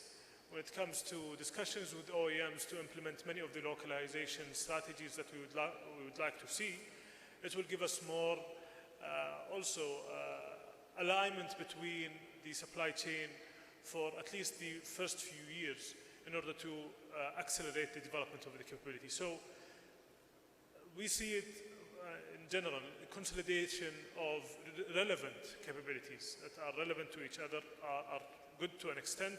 It gives us more strength and it creates organizations that are able to digest many of the localization activities that we are bringing through the contracts with the international OEMs. Thank you.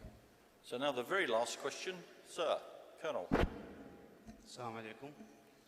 Captain Naif Al-Aidi, the Deputy Manager of Electronic Warfare Department in Royal Saudi Naval Force.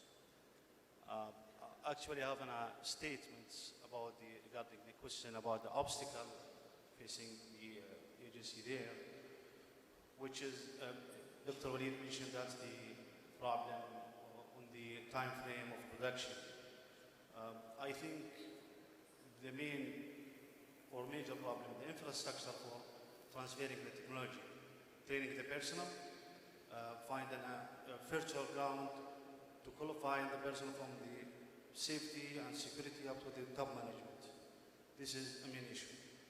My question to the board here is it worth to manufacture or manufacturing aircraft or ship to be sustainable factory rather than be a board of or team manufacturing the aircraft?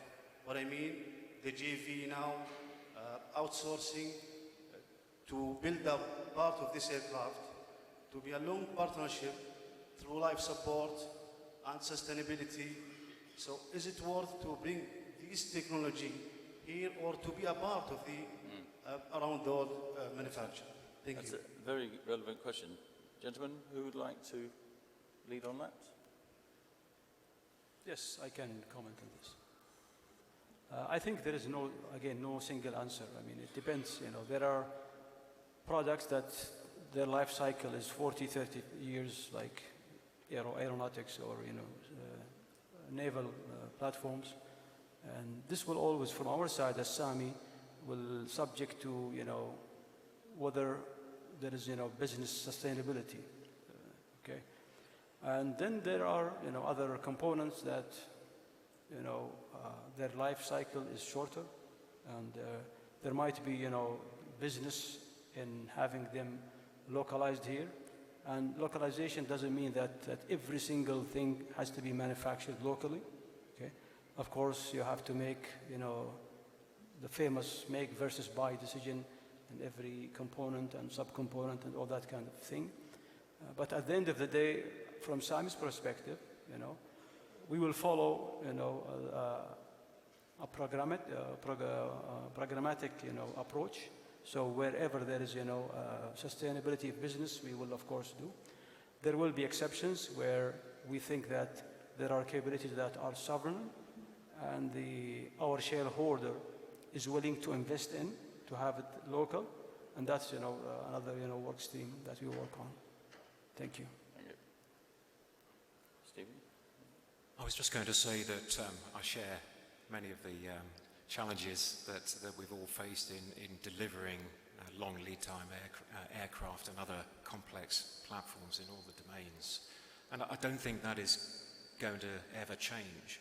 I think one of the key questions to really make sure that we hold the relationship to account on is around spiral development. So that involves thinking about the challenges tomorrow that are coming through from academia and research and development, and for companies to be able to sort of generate and show a degree of assurance that the products that we're developing tomorrow will be fit for the next day and next week. And I think, just to finish, it reminds me of a saying that the urgent always gets in the way of the important. And I think when we look at the vision and the long-term strategy that we're aiming for, it's always quite wise to not be too distracted too often, which is why having this group here together to be able to lead that kind of investment is really important. That's very true. Yeah, I'd like to add that I believe we should focus on developing and building local industry for some technology that has like special features. Whether it will give the kingdom competitive advantages in terms of the military force, either if it has like some thing to do with readiness or with high security, and also any type of military industry that require high government spending. So any of these features, any of the industry that has these like characteristics has to be targeted and manufactured and developed locally. That's it. Well, ladies and gentlemen, the panel session actually has worked very well, and thank you very much for your participation as well. I mean, some of the questions were the questions on everybody's lips as to explain how the new structures are going to work.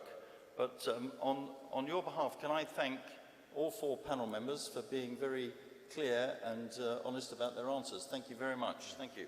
Thank you.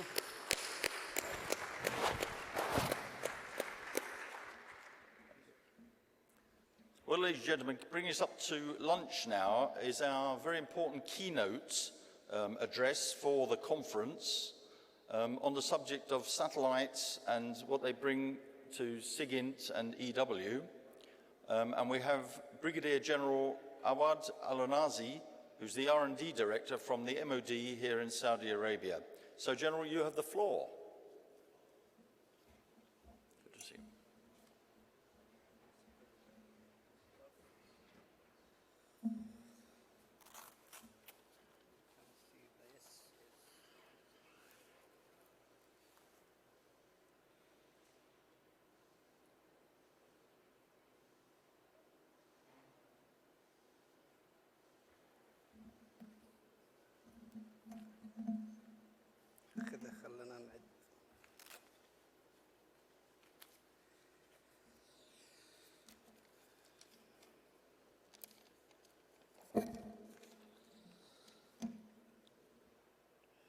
Bismillah ar-Rahman ar-Rahim.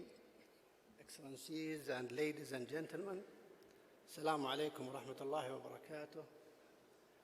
First, when I have received an invitation from the conference, our national conference, to speak and give a presentation in this wonderful conference, I was hesitating to not contribute with anything because I feel I'm not from research center, so I can introduce my result of research, or from business sector and speak about our planning and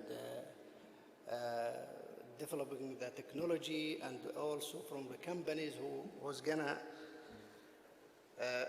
present their product. But finally, I came to decision to speak about subjects that haven't been addressed too much in an AW conference. And it's very important, and I can use my knowledge, I can use my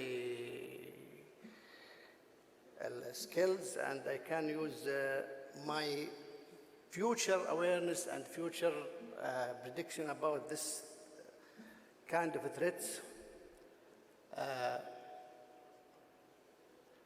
Today, the war is not a traditional war. Today, the war is a symmetric war. We are facing, and we are in war, and the world, all the world, they are in a war with the terrorists and militaries and crazy people who can gather together, and they can have access to buy any communication equipment, especially from the open market. You can buy anything. So in final, I found the satellites is a very important topic, and also they have the two parts of the SIGINT and ELINT, the communication and radar, and has a strong relation to the SIGINT and EW as a support for their activity, and also to be a target for their operation.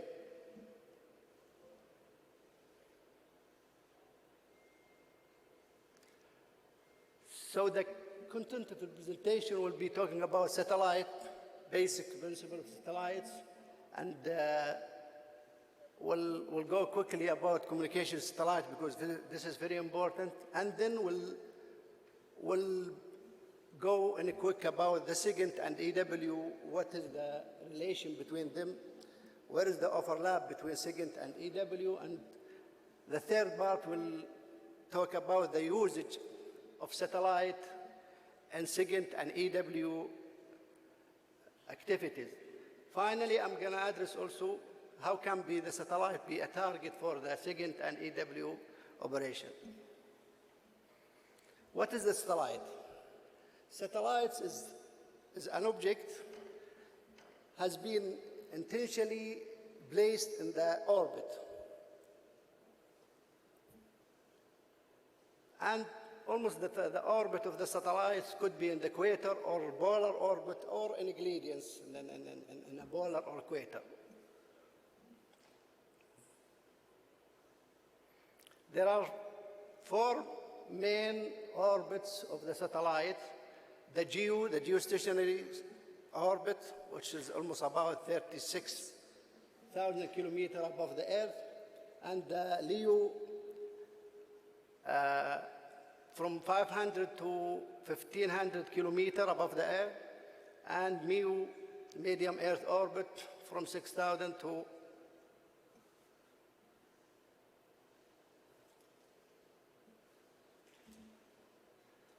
What is the geostationary? We heard a lot about in the satellite, the geostationary satellites. Geostationary, that means is look fixed in the sky because it's orbiting and complete the orbit 24 hours, while the Earth also orbiting 24 hours. So it's look fixed in the sky. Three of the geostationary satellites will provide the full global coverage and could be cover the communication in the whole the planet. Frequency band of the satellite, which is very important for the SIGINT and EW operation. C-band, it's in the commercial use. KU band, commercial and some private and military. KA band, this is a new band. It's been used by a lot of satellites.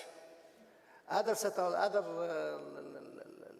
frequency, the X band, especially for military. L band, this is used by mobile satellite services like Thuraya, Inmarsat, Iridium, Global Star. Polarization, when we're talking about polarization, is very important for the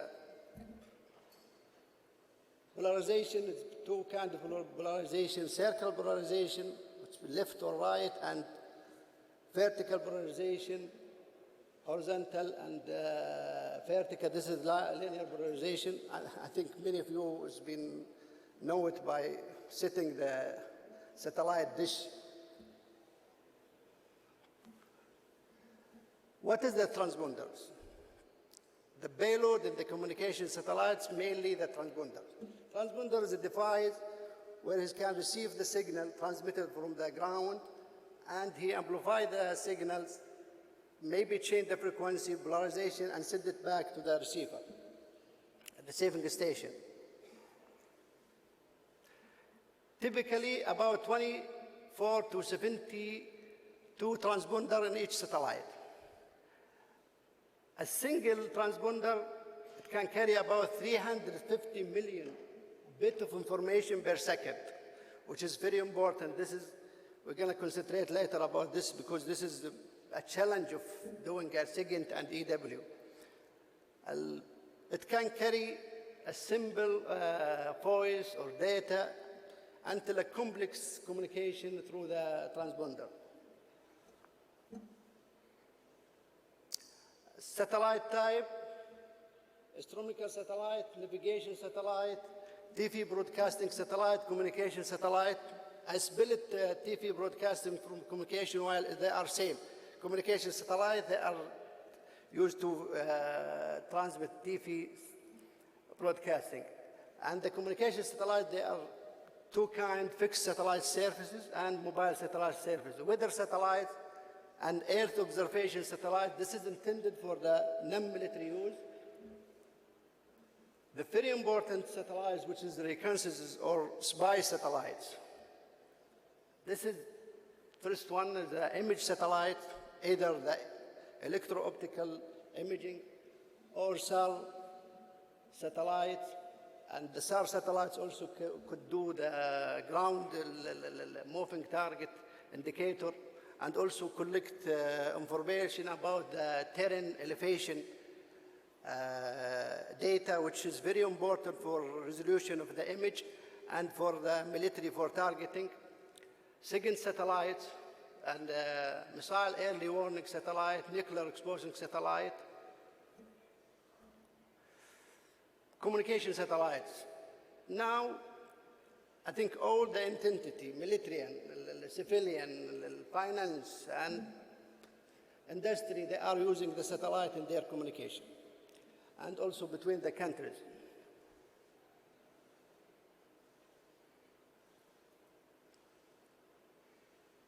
This is a table just to show you, even it's very old, about 2015, but to show you how many satellites in our orbit, about 300 satellites, about 400 commercial communication satellites, and the GEO. And I'm sure right now almost double, especially when nowadays the cubic satellites introduce a lot of company, CACs, they send a lot of cubic satellites. Last year, one imaging company launched almost about 170 cubic satellites to the sky. So you can imagine how many satellites in our sky. Why satellites is important? Because it provides a large coverage and can be easily deployed, satellite technology has kept change quickly with the demand of the bandwidth and the communication, satellite communication.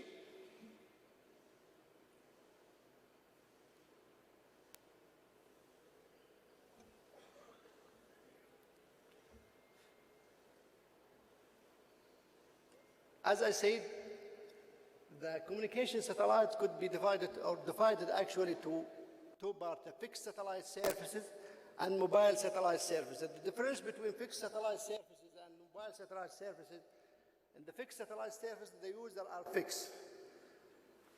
In the mobile, the user are moving. Mobile satellites, the main presenter, الإلكترونية, ISAT phone, and Iridium, Global Star, and also there is a VSAT. VSAT is considered as a service of the fixed satellite services. But I put it because they are very important, and also some surprising, I found a VSAT transmitting over the mobile satellite services. This is just to show the coverage of the fixed satellite services. This is, for example, for Intelsat, C-band. This is very important if you need to monitoring the satellite traffic or you do any EW activity in that satellite. Later, this is the Thuraya coverage. To know where you put your antenna to receive the antenna, satellite Thuraya communication. This is Inmarsat. Cover all the. This is the constellation of the Iridium, which consists about 66 satellite and 6 sphere. This is the Iridium is very advanced mobile satellite services. If you see, if you want to communicate between terminal to terminal, you go through satellites, and the satellite through the L-band, and the satellite communicate to the other satellite through K-band. This is inter-satellite link. If you want to go to or communicate with the landline, you're gonna have to go through an Earth station, which is in United States of America, Hawaii, and then they transfer to the land operator.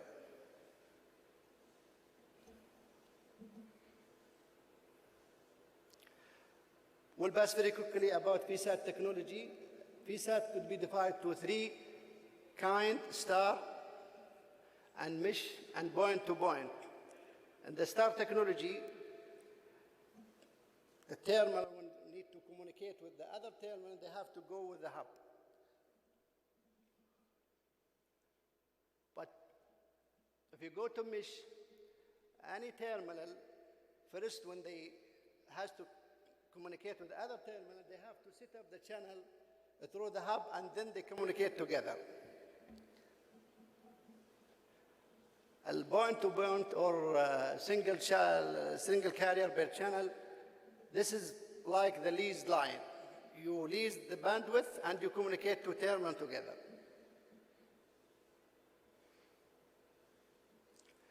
Now I'm going to go very quickly about what is the difference between SIGINT and ELINT. When we say SIGINT, is the activity of extract monitoring, interception, the signal to extract the intelligence information, and it could be divided to 2 parts, comment and ELINT. Comment is related to the communication signal, while the ELINT related to the electronic signal, such as radar. If you go to EW, EW is actually very simple. The EW to maximize your capability to control the spectrum and to minimize the enemy capability to the spectrum. This is very simple, the EW. And they are divided to 3 parts: electronic attack, EB, electronic protection, and electronic support.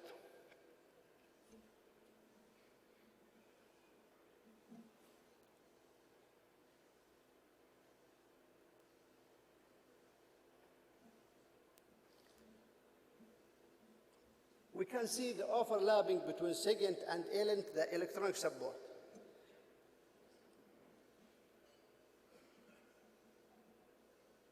From this diagram, we can see the ELINT, SIGINT, the ELINT and comment, and the electronic support, all they are passive. The overlap in this area. So many people, they get confused between the SIGINT and the ELINT because they are, this part, they are receiving and monitoring the signals. I can see from the diagram, sorry, I can't see the chat, but this is will create the difference between ELINT, between SIGINT and electronic support. If you see that the antenna gain and the sensitivity, receiver sensitivity, and the DF and the SIGINT is very high, while it's very a little bit lower in ASM or electronic support. While the automation and signal interest and reaction and EW is more higher than SIGINT.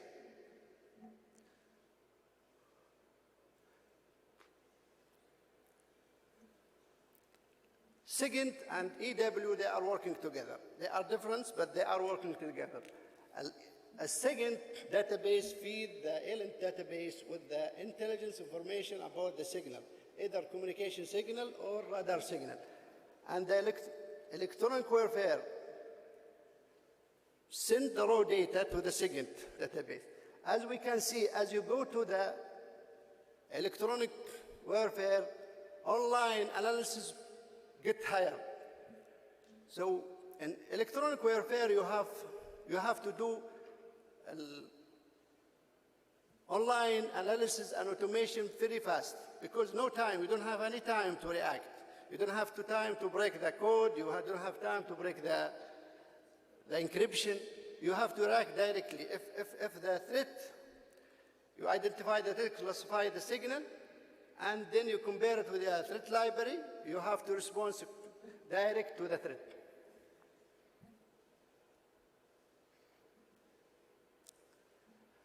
Third part, how the satellite support the SIGINT activity and EW. In general, they can provide the communication link as any communication link, other communication. Nowadays, if you have any airborne EW or SIGINT, and you need to fly it beyond the line of sight, no way to communicate with this platform and you retrieve the data and you can control it unless you have to use the satellite. Satellite also could be used as a SIGINT sensor. Satellite also to support the SIGINT, they provide a real image, which is the base for geospatial intelligence system. That the system work with the SIGINT. You can, if you have a geospatial system and you have real image, you put your SIGINT data over the image and you can predict the movement of the enemy, and you can also know more about the specification of radar or any communication station. Very important, the satellite support the time synchronization between, if you have many sensors and they have to make a DF in the same time, you have to have time synchronization between all of them. So time synchronization, the main driver from GPS, because the GPS is timing signal. And also you can do geolocate the transmitter. If you have any transmitter interface with the communication, by what they name it, the time difference of arrival, frequency difference of arrival, you have to have two dishes, and you can detect where is the transmitter location.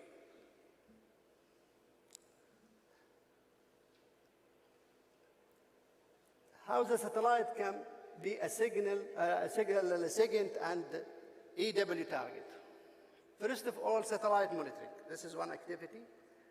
to collect information and intelligence about the communication go through those satellites. Also to collect information about the satellite that's flying in our sky. Our sky is full of satellites, and LEO and GEO, and also to have the right tools to jam the satellite.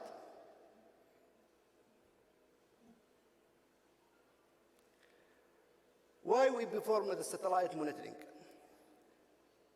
A lot of the operator, telecommunication operator, they are communicating through the satellite. You find a lot of telephony, fax, voice, SMS, IP traffic on the satellite. Remember when I said 350 million bit per second? A lot of traffic going through satellites. Through one transponder. And the PSAT also, a lot of PSAT in the market. The world is full of communication PSAT.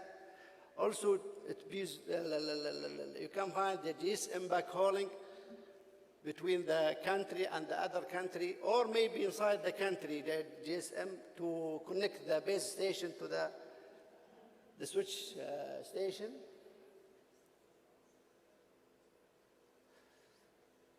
Also, you don't need to have any tapping, and you can do it secretly without anybody knows that you are monitoring the satellite. Rich of information. Information obtained from the satellites, you can find the military information about the military communication, diplomatic individuals, GSM communication.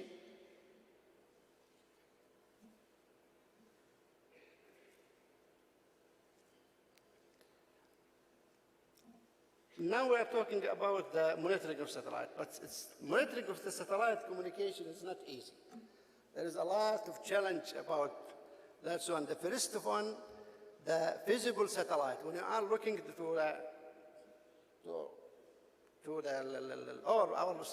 the sky, almost many geostationary satellites in from our area. Maybe I can say maybe you can find 150 just in our arc.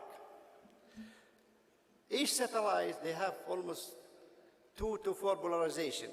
And each polarization they use to use as a part of the communication. So almost about 100 to 400 carrier per satellites. Every day a new satellite introduced to the sky. Second challenge, many types of satellite communication. ISP using various transmission method, standard satellite transmission method, and VSAT, most of the modern VSAT, they are using multi-frequency TDMA, DVB-S2, and DVB-S extension, and also the mobile satellites. And the mobile satellites, they use their, they use their multi-axis technique, and they use their own modulation and their own security, channel security. The third challenge, complex new communication techniques. Nowadays, the modems, they are already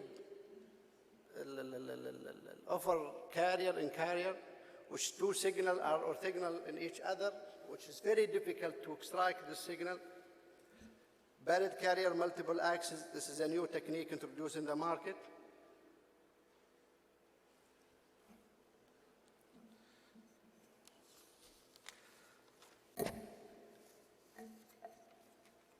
Back, please.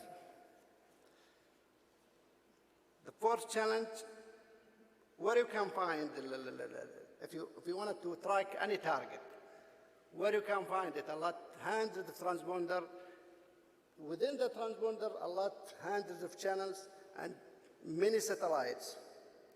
So also the target, if they are using the VSAT, they are moving very quickly. sat on the move. The fourth one, the encryption. Most of the PSAT encrypted, IPsec, in their network. The traffic, IP traffic is secure. We're talking about Google, Facebook, Twitter. Mobile satellites, they have their own network encryption. So you have to have the right decryption unit to extract the channel and then to see the traffic. Most of the government, they use their special security device or algorithm. Another challenge is not easy to find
ladies and gentlemen, if we can settle down now for the afternoon session. We've got a series of presentations, and I'm delighted to be joined as chairman by Dr. Saad Al-Huwaimel, who's an assistant research professor at the King Abdulaziz City for Science and Technology. His research interests in several areas, including antenna and microwave, radio frequency components, the Internet of Things, and LoRa technology. So, Doctor, could you please introduce the first speaker? Thank you.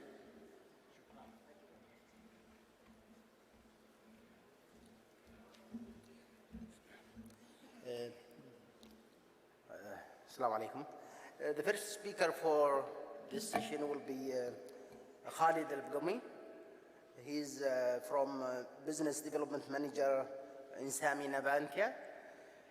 He's a retired Commander Khalid Al-Bgami, and he has more than 30 years of experience at Royal Saudi Naval Force. His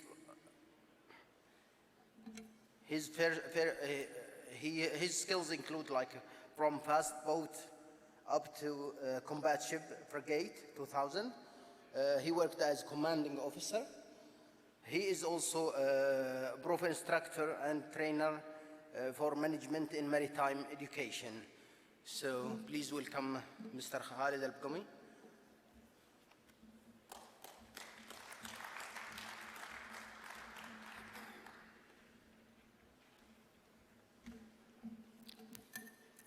Bismillah ar-Rahman ar-Rahim. Thank you, Chairman. Thank you, audience. Ladies and gentlemen, distinguished guests. We take this opportunity in Sami Navantia to produce or introduce our first combat system in Navy. Before I start, I would like to give a very short brief or biography of who is presenting you, from the middle of the desert to the middle of the ocean. 30 years of journey from riding a desert ship, which is the camel, to commanding a very sophisticated combat ship. We will start by very short video clips, introduce our company, Sami Navantia. Then we will present you a very short brief about combat system owned and supported by our Saudi engineer.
العنصر البشري فيها الصناعة مهم جدا، ولا يختلف كثير عن صناعات أخرى نجحنا فيها وتفوقنا في المملكة العربية السعودية، وأصبحنا إلى حد ما قادة في العالم. الصناعة العسكرية قريبة منها. نحتاج أننا نعزز ونقوي جانب الإلكترونيات والأنظمة. هذا دور الهيئة العامة للصناعات العسكرية. من ضمن أدوارها راح تهتم بتدريب العنصر البشري. The company, it is a result of the contract of corvettes that Navantia signed with the Royal Navy, Royal Navy Saudi forces, and we have created a company that it is going to be the responsible of all the combat system, flight control management system, and all the integration in the corvettes produced by Navantia. The target of this venture is to become the leader in this area in the Middle East.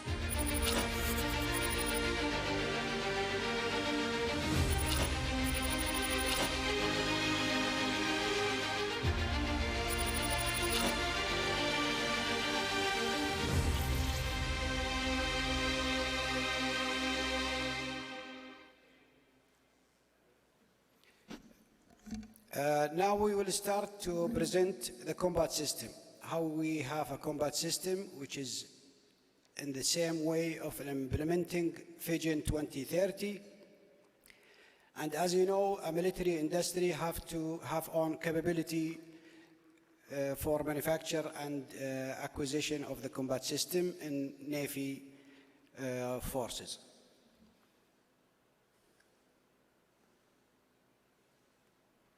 As you see, the combat system is a combat management system, which is we have called Al-Hazm to have a local name. This combat system is created and run by our Saudi engineer, which is already now in Spain, in the project of Royal Saudi Naval Force 5 Corvette. Next month, we will celebrate the first launching of the ship.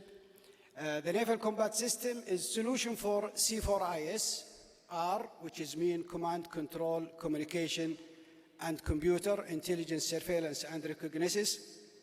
The main idea of the combat system management is to run and operate all the sensor with the weapons or effectors to control and management a lot of data at the same time to be capable to detain the threat from different levels, Air Force or sea or under the sea for submarine.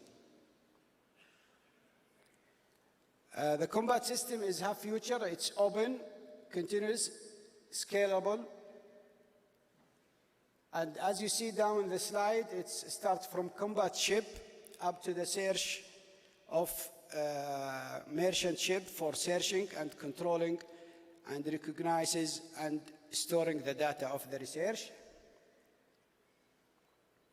Producing a combat system is required many different types of performance engineer, such as calculating performance of radar system, availability of the sonar, and communication and weapon system. The most important thing is the integration of the system to be work with all the weapon system. As we know, the modern technology of the Navy ship need to be work with the different dimension of the war, from the air to the surface to the subsurface, to deal with the very high traffic of data, analysis, detecting, tracking, engagement, assessment. It needs to be computerized for big picture and for accuracy. The second is a combat system integration, which is the most important things in the life of the combat system. Any combat system have to be designed from the beginning with the shipyard building the ship, have to be taken in consideration the ability to integrate all weapon sensor, because as you know, the platform of the ship is very small and tiny place, equipped with a very high electronic emitters, a lot of equipment, and need to be analyzed and determined in the beginning or early stage of design. The last thing is the combat management system, which is only the source of the software, which is programmable, can control the weapon and the sensor at the same time to give the ability to take a right decision to detonate the target. As you see in the down of the picture, this is the platform of the ship, which is all sensors have to be very well organized and arranged because the combat system concern a very high power of emitters and sensitive sensor and complex weapon system filter different combat system equipment into one space or very small space. The Navy, without causing system mature performance, required to carefully analyze the integration from the early stage. Most of the sensor of the ship, which is the very important part, it's on the top on the platform, most of them in the mast, and the rest, it's different in the location according to where is the weapon system.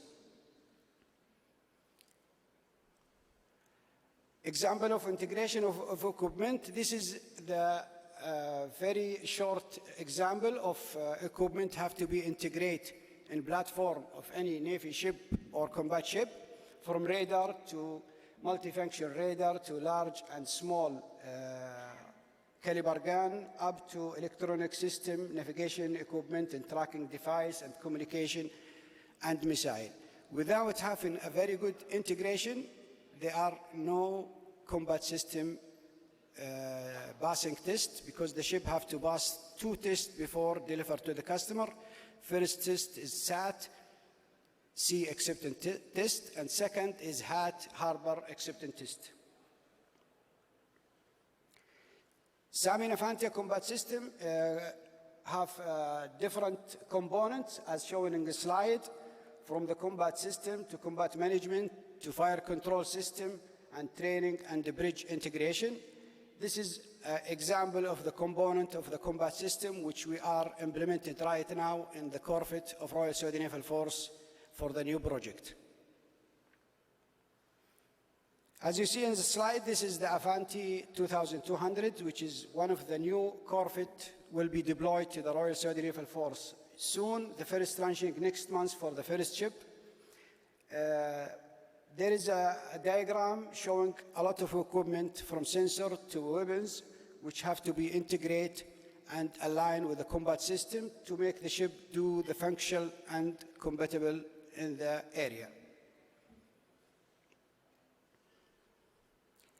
In this slide, as you show, it's originally the standard diagram of any combat system. In the left side, in the yellow, which is the sensor of the combat system that have to bring all the data electronical and send it to the combat system management in the center for analysis and prioritize the targets. In the right side, with the red color, is the effort or effectors, like weapons, and both of this side have to be integrated in the same time with the combat management system. This slide is show the integration bridge of the Avanti 2000 Corvette for Royal Saudi Naval Force. The most important thing, it's have to be integrated with the IBMS for controlling and monitoring, and especially the navigation and communication system. SAMI Navantia participate in Corvette combat system with IBMS, integrated platform management system. This is non-compatible or non-combat equipment, but it's very important to monitor all the activity inside the ship, from auxiliary to machinery to all auxiliary equipment. This is the end of the slide, and I would like to thank you for giving us opportunity to show you the first product of the combat system, HAZM, and we are very proud to announce that we launched this product during the SIM exhibition in 24 of November last year, and with our very talented engineer, software engineer from Saudi Arabia. They're already in Spain with the support of Navantia company, and the project will continue for more 4 years to have the skill and capability. We are happy to be here and support you. Last point, if we need to transfer a technology and we have our own capability, we should support our local product and try to find the way how we implement it by hiring and support and encourage our young people to work in this field, military industry. Thank you very much. I hope I can give you a very short brief, and thank you again, Chairman.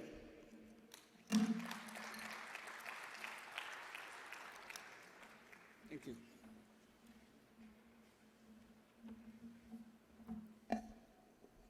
There was a very good example from a military man about timekeeping. Well done, Commodore. Thank you. Shukran.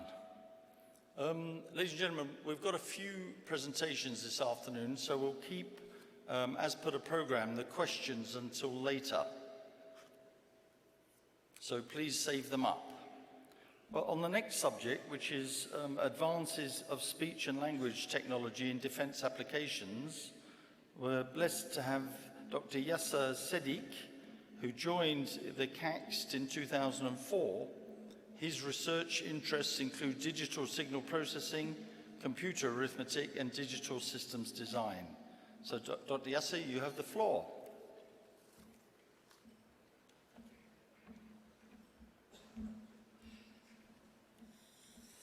Assalamu alaikum. Good day, everyone.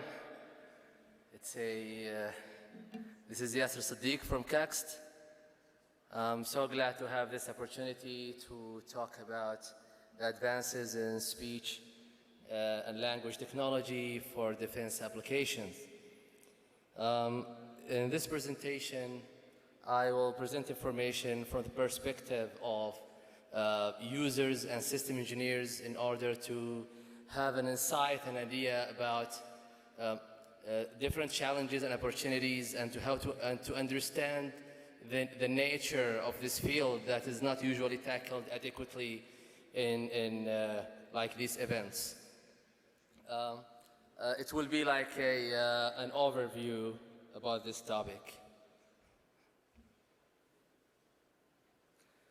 First of all, the importance of speech and language technology comes from that speech is the most natural and common way of communication between people. This is how we communicate between each other. We start by writing things up, but very soon we engage in personal conversations. So if we can get computers and machines to this level of communication, that will be of great advantage and convenience for many speakers and users in hands-busy and eyes-busy situations that is very common in defense field. Speech is produced by our speech production system in our bodies. So speech acoustic signal travel to the microphone, converted to electrical analog signal, and then converted to digital by means of a ADC, and then being processed in the computers. Most of the time in speech and language technology, we deal with speech signals, and the smallest element of spoken language is phoneme. A sequence of phonemes construct syllables, words, sentences, and so on. At some stages, we need to process text as well. It's very important that we have an idea and a better understanding about the challenges waiting for us when trying to adopt speech and language technologies when developing solutions for defense and military. The first challenge is related to the need for a remote server. First of all, why do we need a remote server? The nature of speech and language processing is that it's CPU intensive. This is why we need to assign some heavily weighted tasks to remote servers. And that implies having a communication channel, which implies security risks. And because most of the time these solutions will be working in hostile environments, there is possibility of jamming. And if that communication when the remote server is disconnected, the whole solution is just useless. So this challenge should be taken into consideration. Having a self-contained and standalone system requires high-performance computing platform, which is not always possible. This leads us to the second challenge, which is the low computing resources. It's not possible that we have like a high-performance computer in a tank or in a vehicle. Also, there are some complexity and robustness requirements coming from speakers themselves. We have different speakers speaking different languages, dialects. They speak under different conditions of stress and emotional states. And all of these variabilities should be taken care of, you know, in order to have a solution that serves wide range of users. And lastly, this is a domain-specific language and speech system, so the military jargon should be taken into consideration. There are many applications and opportunities. According to the NATO have defined 6 areas of applications that are opportunities for speech and language technology to serve. The first one is command and control. So, for example, speech and language technology can be used for map browsing, voice commands. In communication systems, is a very a common example is the speech encoders. You cannot have a radio without a vocoder. And vocoders are compression algorithms specifically designed for human speech. Also, we have the computer and information access. We can use voice biometrics. We can use speech for data entry and data retrieval. Also for intelligence, this is very important because speech and language technology can save us lots of manpower doing the work of continuous monitoring of enemy channels, spotting words, spotting topics. So all of that can be automated 100%, and then it can just raise a flag for human intervention whenever needed. Also in training, interactive training and learning and testing systems can be designed. And a very important application is multinational forces. The nature of the modern defense missions is based on coalitions. So different units from different countries speaking different languages come together to do specific tasks like peacekeeping, humanitarian relief, collective defense. So language barrier is a challenge, and speech and language technology can significantly help in removing this barrier. Now we'll have just a quick tour in several technologies. When we develop solutions for defense applications, there are some sub-technologies that are very useful and very important to adapt in these solutions. Speech encoding. This technology is much appreciated by people developing tactical radios because you cannot have a compromise between speech quality and bandwidth efficiency without this technology. How it works simply is just does voice compression at the transmitter and then have reconstruction at the receiver side. So you save bandwidth. Voice quality is very important because it's the first taste of the user for your waveform and for the tactical radio. You don't want a radio that is very secure and very ruggedized and power efficient and bandwidth efficient, but of poor voice quality so that you don't hear even what the other side is saying to you. There are a set of standard agreements set by the NATO for developers to review, as listed in the slide.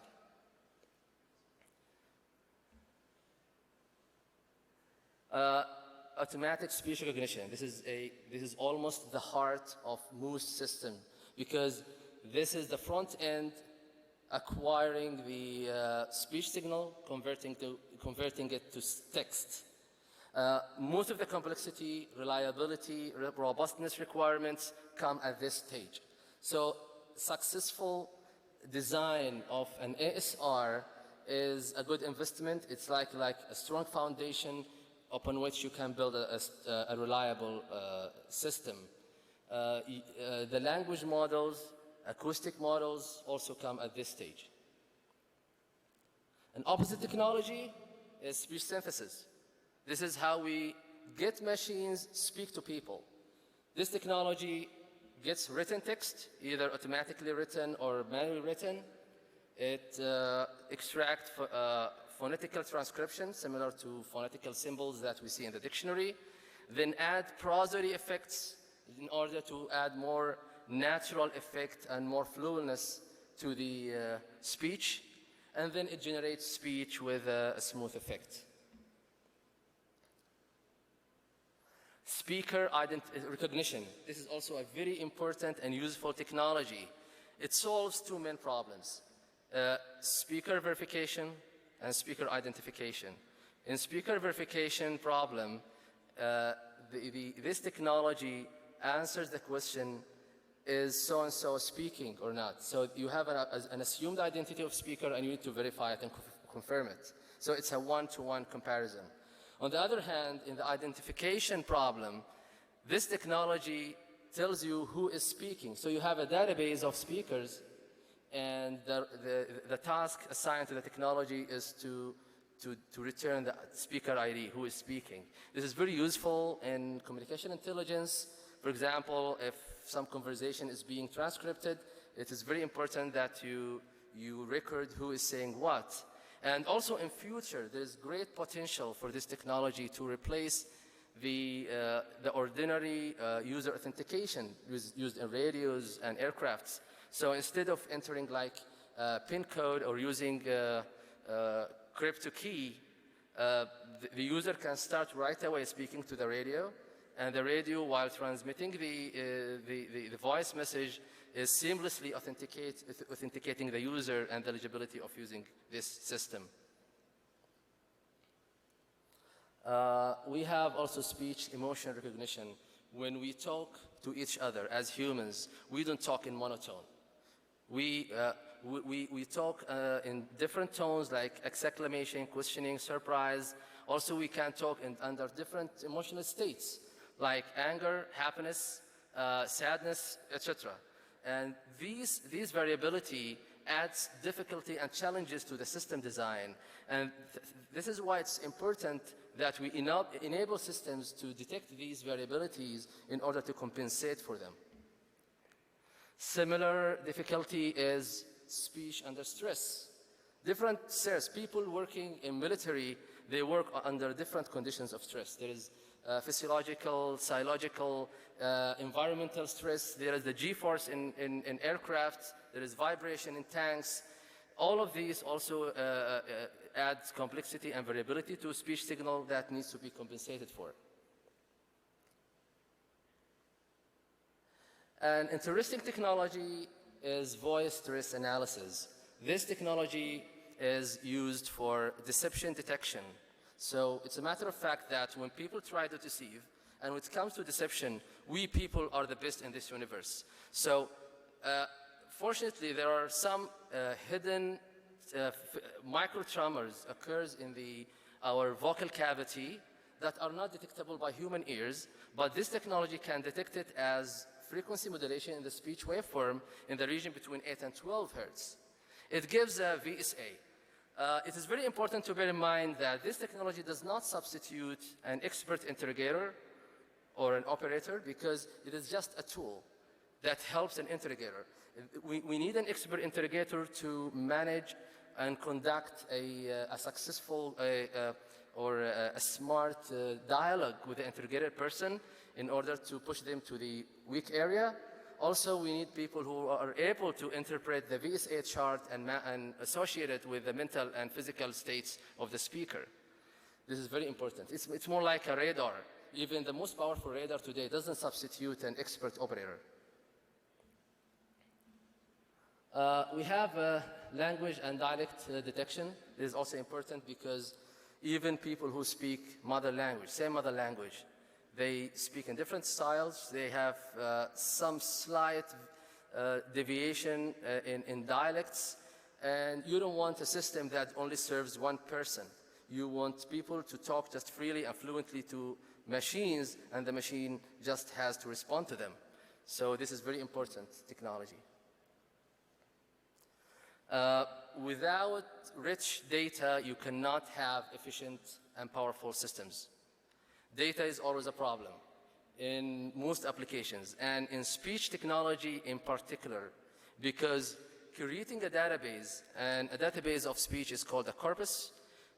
Creating corpora is a very lengthy, very costly, labor-intensive process, starting from designing the content, selecting speakers carefully, and then recording, refining these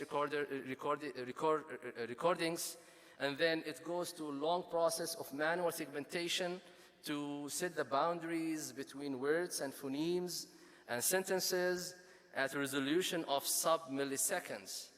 There is also some labeling and annotation, etc., because before having it ready for processing, then you can use it to train your machine learning or AI systems that you have. CACST have done a great job during the past decades. Here just that I list few well-known Arabic databases, and there is still shortcomings in the Arabic language that there is still more demand or more databases on corpora. There is CAPT, with this CACST Arabic Phonetic Database. It's a phonetically rich database developed by CITRI CACST, and Saudi Accented Arabic Voice Bank.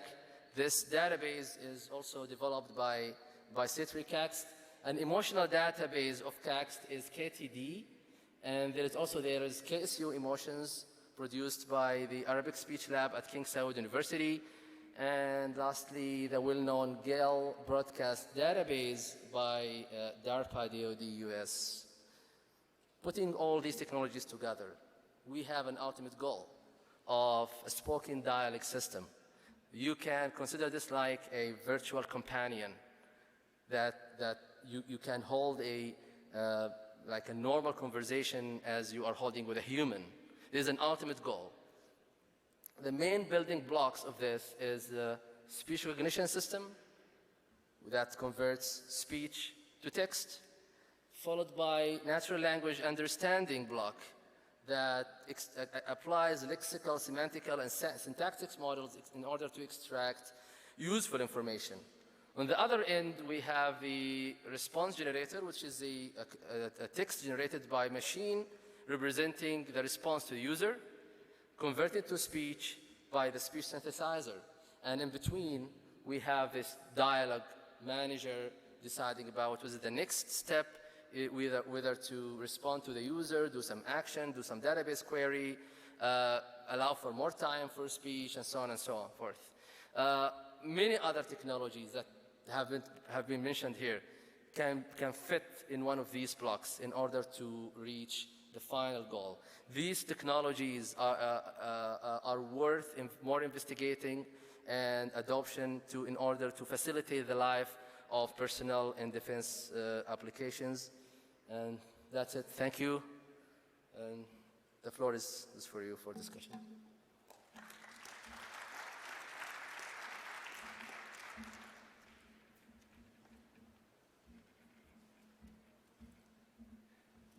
Thanks, Dr. Yasser, for the interesting presentation. Our next speaker will be Prof. Ihsan Afshari from University of Michigan. He's a professor at the Electrical Engineering and Computer Science Department. He did his master and PhD in California Institute of Technology, Caltech. Welcome with me, Prof. Ihsan.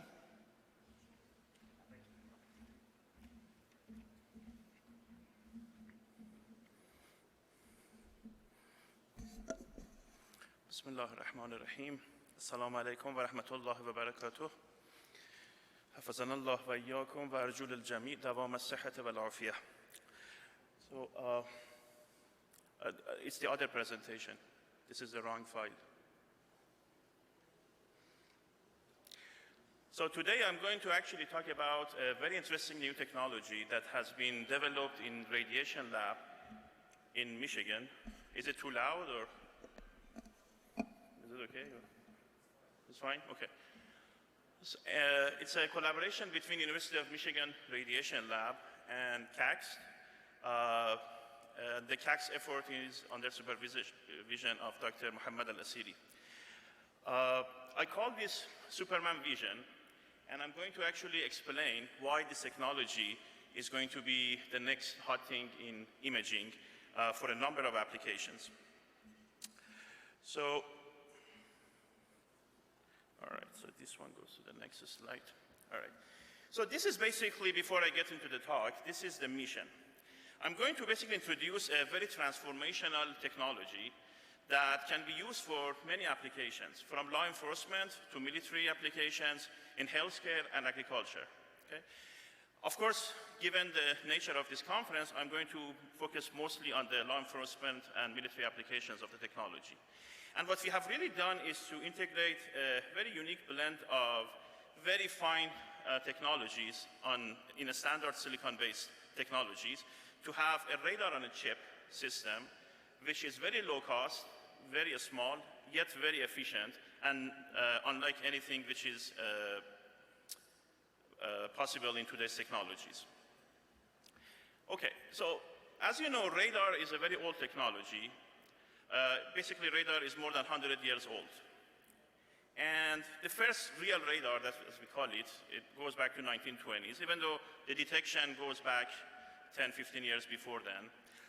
But really, we use the radar to detect and track a number of different targets for different applications. Besides traditional radar, we also have imaging radars. Oh, what happened? There is no signal here. Okay. We have imaging radar that can also map objects in 3D. I don't know, I can't see my slides, so I'm going to move up here. Oh, this microphone is there. All right. Sorry, I cannot see the signal here, so. All right. I'll try to go without looking at my slides directly. So the other advantage that radar has is, as we know, it can penetrate through some material. So not only we can see, but we can also see through. And that's really the other way to think about radars, as I'm going to get into. So basically, we have traditional radars that detect different objects and for a number of different applications. We also have imaging radars, similar to the radars that we have at the airports for security and a number of other applications. As I mentioned, we could also think about radar as a device to see or a device to see through. Okay? So to see applications, again, there are a lot of applications in different industries. But to see through is basically, again, one application. There are not that many examples of radars to see through different objects. But one of them is to basically, okay, this is better, for security applications. These are millimeter wave radars, as we have seen at airports, to detect concealed weapons and concealed objects. There are other technologies besides radar to see through. The most important one is X-ray. The problem with X-ray, as we all know, besides the fact that it's bulky and expensive, is that it's ionizing because the frequency is very high, and hence the photons at X-ray frequencies carry high energy, and it could be very harmful for human body. As a matter of fact, whenever I go to a dentist, they always cover the chest, and the question I always ask is, shouldn't you cover the brain and the head? And because of that, millimeter wave radars are a lot better because they are not ionizing. Okay. The problem with these technologies, like the millimeter wave radar, is that they're very expensive. Like the systems that they have at the airports, each one costs around $100,000 or in that order. So basically what we really want is a technology that gives us high performance at low cost and low form factor. And what are the ingredients for that? We need a system that has high bandwidth, because in radar systems, bandwidth would translate into resolution, range resolution. We also need to have a beam width which is very narrow, because it would translate into lateral resolution.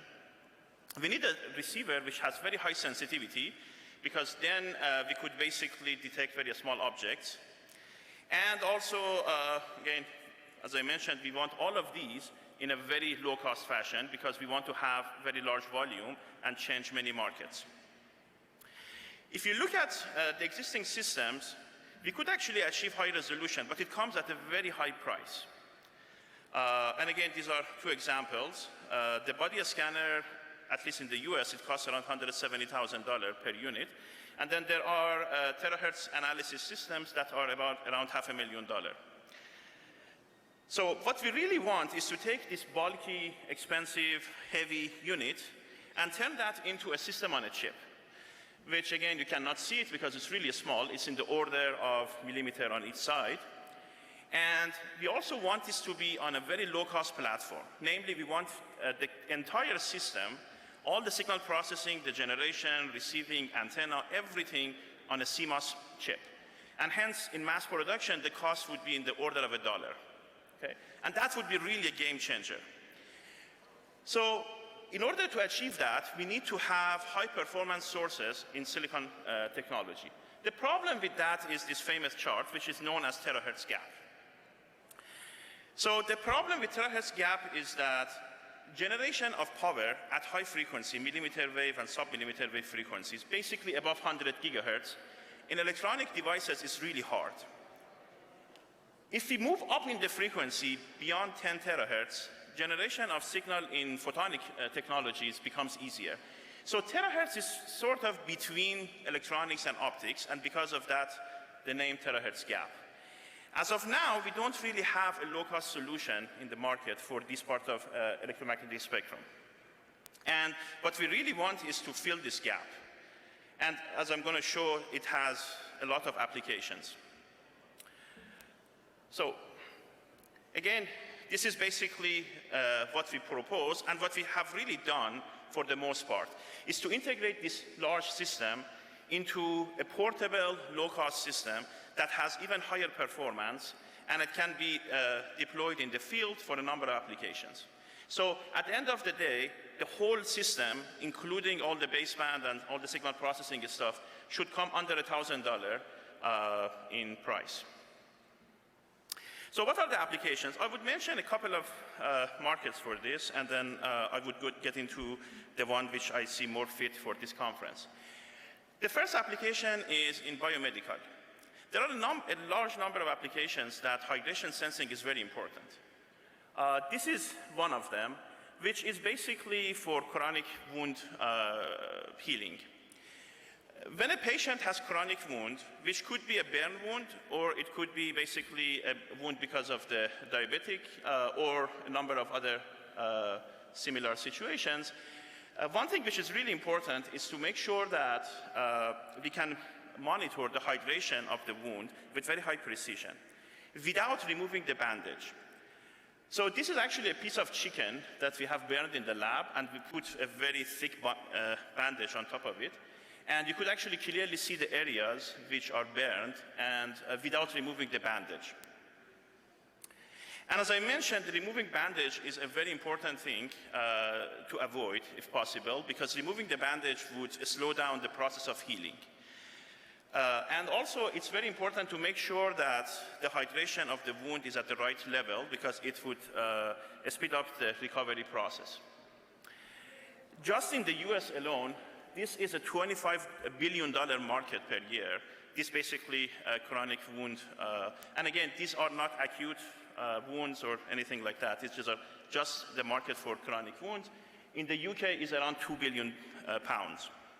So with this technology, we really believe that through some of the tests that we have done and a lot more data that we have gathered, that we can tap into this market using a portable, low-cost solution. The other application, which is a tens of billions of dollars market, is agriculture. If you think about different plants, there are a number of diseases that target different plantations.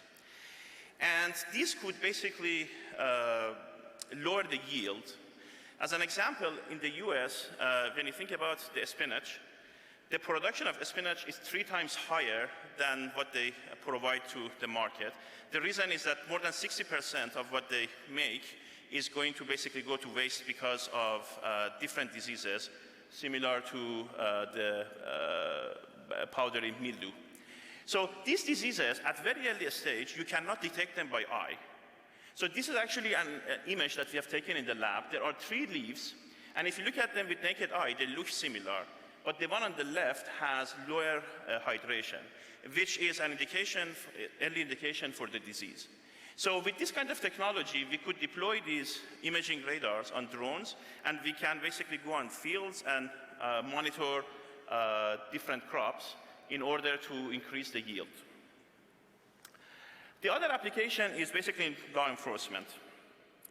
So today in the US, there is a very large market for body cams.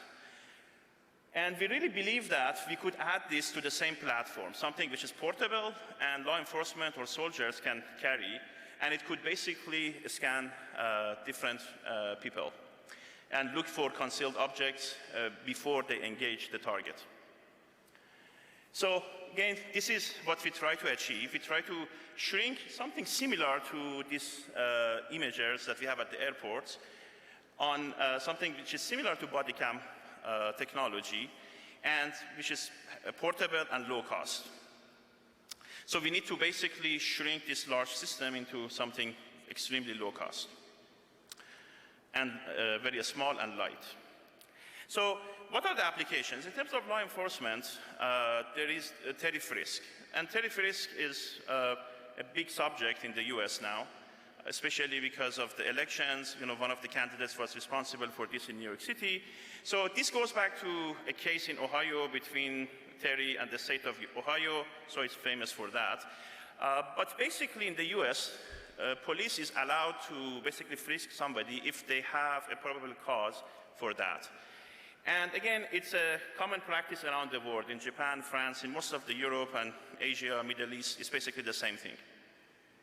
The problem with that is, although it's necessary for lowering the crime and protecting the law enforcement and citizens, it is unfortunately a way for racially profiling people. So for example, if you look at the number of tariff risk, stop and frisk that has been done in the US, a vast majority of them are on black people, even though blacks in the city, New York City, are 1/3 of the population, they correspond to 72% of these tariff risks. The other kind of frisk is basically consensual. So if you think about all the major public events, like in motorsports, in sport arenas, at airports, you know, in all the universities and high schools and so on, there is a very large need for this kind of technology. And this is a study that we have done. The need, this is only for the US, is around 2.45 million, 2.5 million units are needed in order to do this. Right now, there is a couple of companies that target this. The most important one that is closer to the market is called Evolve. And Evolve has these units which are similar to X-ray but larger, but each one of them costs more than $500,000 to deploy, which is not really possible for a lot of these applications. What we really propose is to have a technology which is under $1,000, and we could target basically all of these applications. In order to do that, we have been working on this technology for more than a decade. Really, when we started this in 2008, silicon technology was not really capable of generating any meaningful amount of power at high frequencies. You know, the power level was basically in nanowatt, 18 nanowatt at 400 gigahertz, which is really not useful for any commercial application. It's probably only good for publishing papers. Then we basically showed in our first work that it's possible to generate milliwatts of power on a standard CMOS process. And then from there, we started to add functionality to this and achieve higher efficiency, more bandwidth, and so on. And then we got into more complicated systems. We showed the world's first phase array on silicon, which is capable of sweeping the frequency and doing the beamforming in 2D. And next, we showed the complete radar system on a chip. This is an FMCW radar, a frequency modulated continuous wave radar, that has the entire system, including the transmit, receive, and the antennas, and the signal processing and everything on a single piece of silicon. And the system, again, we have done it at 220 gigahertz, at 170 gigahertz, at 340 gigahertz, and so on. And we have done arrays of this, as I'll show some of them in the next slides. So this is actually the architecture of one of these radars that we have done. And again, there are a number of innovations in different blocks of this. So we have a very wide band radar. The bandwidth of the radar is more than 60 gigahertz, which, if you think about the range resolution, would correspond to a couple of millimeter, 2 millimeter or 2.5 millimeter resolution, which is amazing, given that the radar is less than a square millimeter on the side. the size of is less than a square millimeter.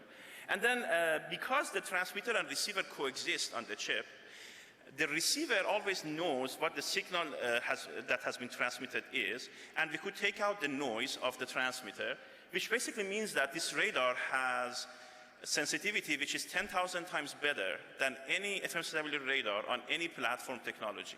Okay? So we are talking about detection of objects which are really, really a small contrast in a background. Very high performance, basically, radars on chip. And again, because the frequency is high, we can integrate the antennas on chip as well, on the same platform. We have also done some new work on beamforming, which is basically implementation of this novel 2D phased arrays that can independently change the frequency and control the direction of the signal and do beamforming. Again, all of these are a standard CMOS process. There is no expensive processing, post-processing, or anything like that. Again, for the sake of time, I won't go through the technical detail of this. But we will put all of this together. These are a number of radars that we have done, and these are collaborations that we have done in our group and Dr. Asiri's group here at CACS. So first we did a 168 gigahertz radar, and then another one at 220 with 60 gigahertz of bandwidth. Again, excellent phase noise performance. And if you look at this, the power consumptions of these chips is less than 100 milliwatt. So you're talking about a battery-operated device and extremely high performance. And we have done arrays of these. Because silicon technology has a very large yield, we could make large arrays of these radars, and we could do beamforming at the same time, which means that in our radar, we don't need any mechanical movement. There is no need for technologies like SAR and so on. So we could do basically digital beamforming. In order to achieve all of these, we have done a number of innovations on the device level. And then we have a number of innovations at the circuit level, basically utilizing all the capabilities of devices in order to get the highest performance possible. And then to tie everything together, we have an AI program that designs circuits and optimizes them, given the uncertainty of CMOS processes, all the process variation, temperature variation, and so on. So this basically means that the design that we have is very robust. It works under all different temperature conditions and all variations that could be possible in the field. And again, this is a list of all different achievements we have done. This is more of a bragging.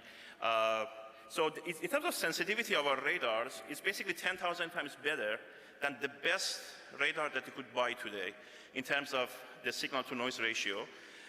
In terms of the amount of power that we generate, we are at least a factor of 10 higher than the best thing that you can see anywhere in the world. In terms of bandwidth, is 1.5 times more bandwidth. These systems are also very efficient, because sometimes people think that when you go on a low-cost platform, the efficiency is going to be lower. But the efficiencies that we have in these systems is more than 10%, which is really good. And again, we have the world's record in terms of phase noise, which is important if you want to detect a small object in the presence of large clutter. And phase noise performance is good both as close-in and far offset frequencies. And again, we do all of these at a very low-cost fashion. So these are a few examples of the images that we have taken in our radar. On top, you see the image of a floppy disk. I don't know if many of you have used floppy disk or not. This is actually a 3¼ inch floppy disk, which used 3.5, sorry. Inch floppy disk. So these images are taken using 2 of our radars at 280 gigahertz, at 860 gigahertz. As you can see, when we go to higher frequency, the resolution gets better. This is a wallet. Inside the wallet, I have a coin and a blade. And you can see that we can detect these objects with very high resolution. In fact, you could even detect the stitching inside the pocket, inside the wallet. That's the border around those. And the stitching around, the brand as well. This is actually inside an envelope. This is a thick envelope, the kind that has bubbles around. And inside that, we have basically 6 objects, 3 blades, a metallic ring, a plastic ring, and metallic plate. And we can clearly see even the plastic ring, even though, that's not possible in metal detection systems. And again, the resolution is high. These images are taken at a very high speed, so these are almost at real time. And this is an image of a mannequin, and the image is taken at 220 gigahertz. And again, this is the radar system in the lab. And inside the pocket, there is a knife. And we have taken the image of the knife. This is, again, done at real time, very high resolution, as you can see. Not only could detect the knife, but it could also see some of the fine features of the knife. If you take the image at lower speed, you could get much higher resolution. But this is, again, using the beam scanning that we have at very high speed. So this basically, hopefully, I have convinced you that, again, this is the image of the chip in the lab. And in this one, which is the lab version, we can take the images up to 1 meter standoff distance. But we just integrated the version that the standoff distance could be extended to 6 meters, which is enough if you engage with the target. 6 meters is important for law enforcement because if you have somebody and they want to basically charge you, you have enough time to take the action and counterattack them. So this is, again, a very low-cost platform, very small, and it can be used for a number of applications, as I demonstrated. So that should conclude my talk. I would be happy to take any questions.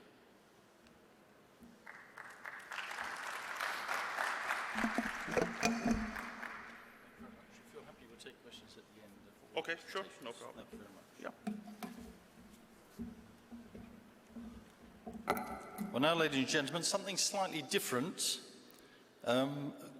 Greg Patcher, who's the General Manager for Keysight Technologies, mainly on the information warfare side, he couldn't be here today. He brings 30 years of defense experience in various ops management and leadership roles, and he's going to talk about new developments in test and evaluation of EW systems from a US perspective, and we should, if the technology works, have a video. Can we run the video, please?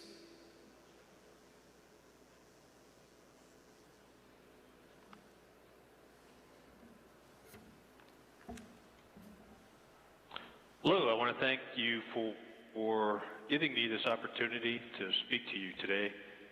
And I apologize for not being there in person, but this coronavirus has impacted my travel, as I'm sure it has impacted travel for everyone. But my name is Greg Paskey, currently the General Manager for Information Warfare at Keysight Technologies. And today I'd like to discuss new developments in test and evaluation of EW systems. And this is a U.S. perspective. More importantly, it's my perspective based off of my experiences. But before I jump into that, I'd like to give you a little bit more detail on my background.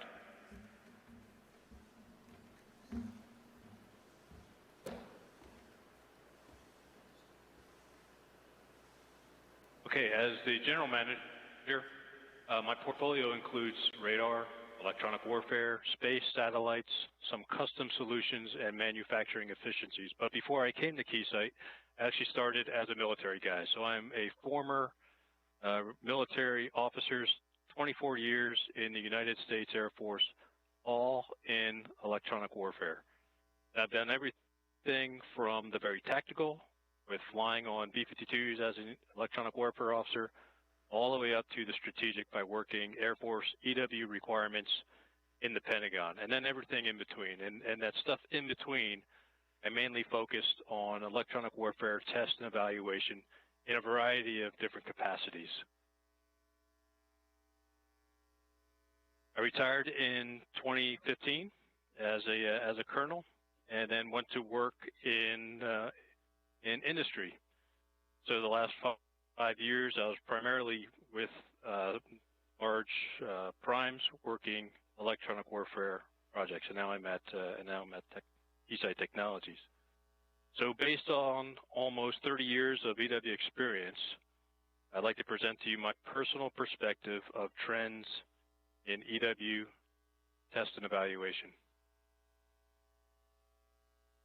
Today, I'll quickly cover these topic areas throughout the presentation, starting with trends and how those trends influence test considerations. Okay, so let's start off with the current landscape, and we need to be realistic here. So in today's world, we all know that the electromagnetic spectrum connects us in many ways. EMS control is vital during conflict, and we're seeing that unfold right now. We're seeing an increase in EMS control capabilities within certain countries, which in fact is causing the U.S. to reassess our own capabilities. And I can tell you that the U.S. government and industry is responding. In fact, the U.S. military funding for electronic warfare has increased, and this is really driving growth and innovation within the defense industry. To give you some numbers, electronic warfare R&D funding has increased 9.7%, and electronic warfare procurement by 7.1%. And I see a trend of it increasing over the next 3 to 5 years. So this increase in funding is also resulting in new opportunities for RF and microwave technologies and applications. In the U.S. and some European countries, there's even a concerted effort to build smaller, more technologically capable military forces. RF and microwave technologies are clearly going to be a critical role in this transformation. I do want to highlight that the CSBA, so the Center for Strategic and Budgetary Assessments, published a study called the Mosaic Warfare. If you want to know more about this using smaller forces, you can just go online and Google Mosaic Warfare, and I'll give you a lot more information about how we want to fight in future wars. And the EW community has also been saying that the spectrum is contested and congested for years. That is not new. But what is new is now we're starting to see a proper response from industry. The last bullet point there is pretty obvious. Global politics are always in flux and are going to influence things. And then lastly, focusing on the technical drivers at the bottom of the slide, just want to highlight that new technology is driving the need for more sophisticated measurement techniques within the aerospace and defense industry. Each application area will have its own set of requirements. So this slide highlights the new demands that we're seeing from industry. Now first, we need to be able to move acquired or stored RF signal data from one instrument or sub-element to another at a minimum rate of about 10 gigabytes per second. That's equivalent to about 2 gigahertz RF bandwidth. Second, we need high-speed to real-time data reduction and analysis within the instrument. We can no longer rely on an instrument controller, and some different processes and methodologies that I've been seeing include things like digital down and up conversions, real-time metadata or pulse descriptor word generation from acquiring raw data or generated algorithmically for playback. I've often heard that called dynamic user control. Simultaneous high resolution time and frequency display, and then for firmware defined measurement science. Third bullet is that multiple coherent RF channels for signal generation and analysis. What I'm seeing is many technologies, including radar, electronic warfare, and SIGINT, are moving to multiple distributed apertures for higher performance and more capability. Wideband capabilities with comparable bandwidth for both signal generation and signal analysis. And finally, easier to use, faster time to first measurement and a faster stimulus and response measurement. Now let's take a look at the traditional electronic warfare test and evaluation process, and this should not be new to you. This is pretty standard across the industry, but what I want to focus on mainly is on the left side of the slides. As we move from system simulation to system integration, the hardware in the loop, to an installed system prior to open air range testing. This whole process that you're seeing here is time consuming.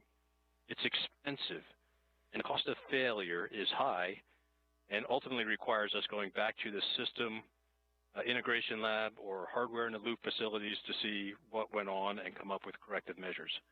So conducting a test that most resembles real life early in the development is very important, as moving into open air range testing increases the cost of error. Now in the U.S., our acquisition leaders are demanding more from industry. Specifically, they demand that we go faster. So if you take that timeline and you basically condense it, that is what our leadership is telling us. So let's take a look at the early stages of this workflow, specifically the simulation. From the book called The Mythical Man Month by Frederick P. Brooks, Jr., this chart describes how resources can be under or overspent for any EW simulation phase. Now the left side of the graph shows a simulation solution that has too much flexibility and too low cost and will create a bottleneck in the design flow because the developers have to design their own T&E system. At the far right describes a simulation solution that is so feature-rich that developers spend most of their time understanding the features or not using them at all. Additionally, the features are so close to reality, the design ends up being tested twice. The middle ground is where we want to be. This describes the ideal space where the simulation solution lives and where the most value is gained.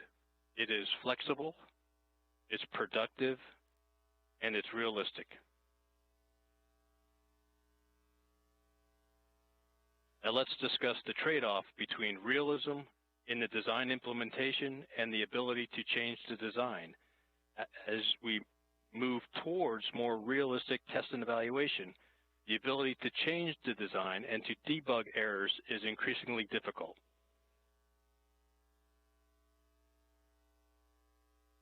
Now, we all know that the modern spectral environment contains thousands of emitters, such as radios and wireless devices. Tens to hundreds of radar threats produce millions of radar pulses per second amidst background signals and noise. The density of these emitters is a challenge, as is maintaining appropriate direction of arrival for each one. With today's density that we're seeing, it is not efficient to assign each emitter its own source.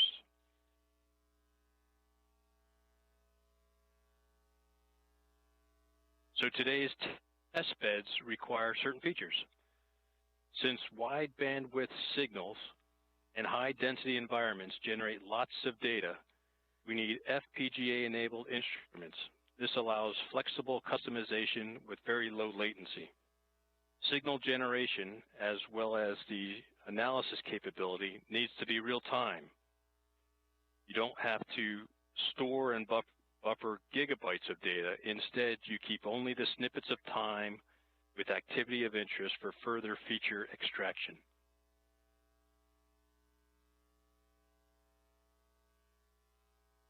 Now we're seeing quite a few cognitive programs being worked on.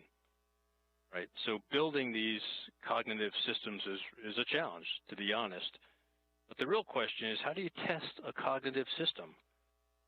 Whereas traditional testing assumes a known response to a stimulus, a cognitive system has many variables, as the hardware can do really whatever it wants. It doesn't have a predictable response, and the behavior changes as the system learns. So the test bed must respond realistically. Now to do this, it requires intelligence, speed, and the ability to track multiple independent models. It also relies on robust communication features. Now the system under test must communicate with the scenario controller in order to withstand the internal state. I know this is a high level, and quite honestly, there are many I would say studies on how to do this. Here at Keysight, we have a whole other group that is working specifically towards designing solutions on to test cognitive systems. So I'll just keep it at this level and move on. We can always provide a white paper to give you further information if this is something that resonates with you.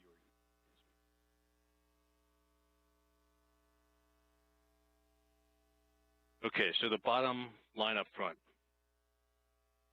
Continuous innovation is required for the future of test and measurement. Test equipment must keep pace with the rapidly advancing technologies. but cost is a factor. So COTS technology will reduce cost while maximizing benefits. It's pretty much, it's required. A complex signal environment requires streaming large amounts of data. Instrumentation will need to be software defined. It will control test costs through hardware reuse and reduce time. And then again, the cognitive systems. And I believe I had about 15, 20 minutes for this, and I think I'm pretty much on time. Again, I want to thank you for this opportunity to discuss and share my thoughts. I wish I would have been able to do this in person, because I think what we're missing here is the question and answer period, which is the true value of something like this. Thank you very much. If you have any follow-on questions, here is my contact information. I'm more than willing to have follow-on discussions if needed. Thank you again. Thank you. Our last speaker for this session will be Christo, the Impact Area Manager in Radar and Electronic Warfare Systems, CSIR from South Africa. Welcome, Christo.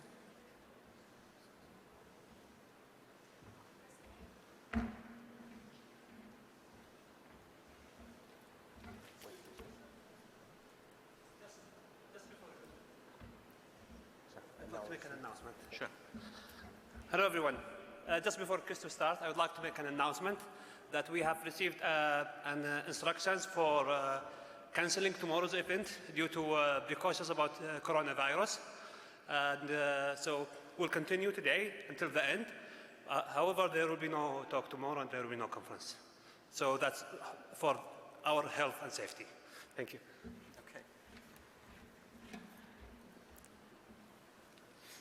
Thank you. Good afternoon.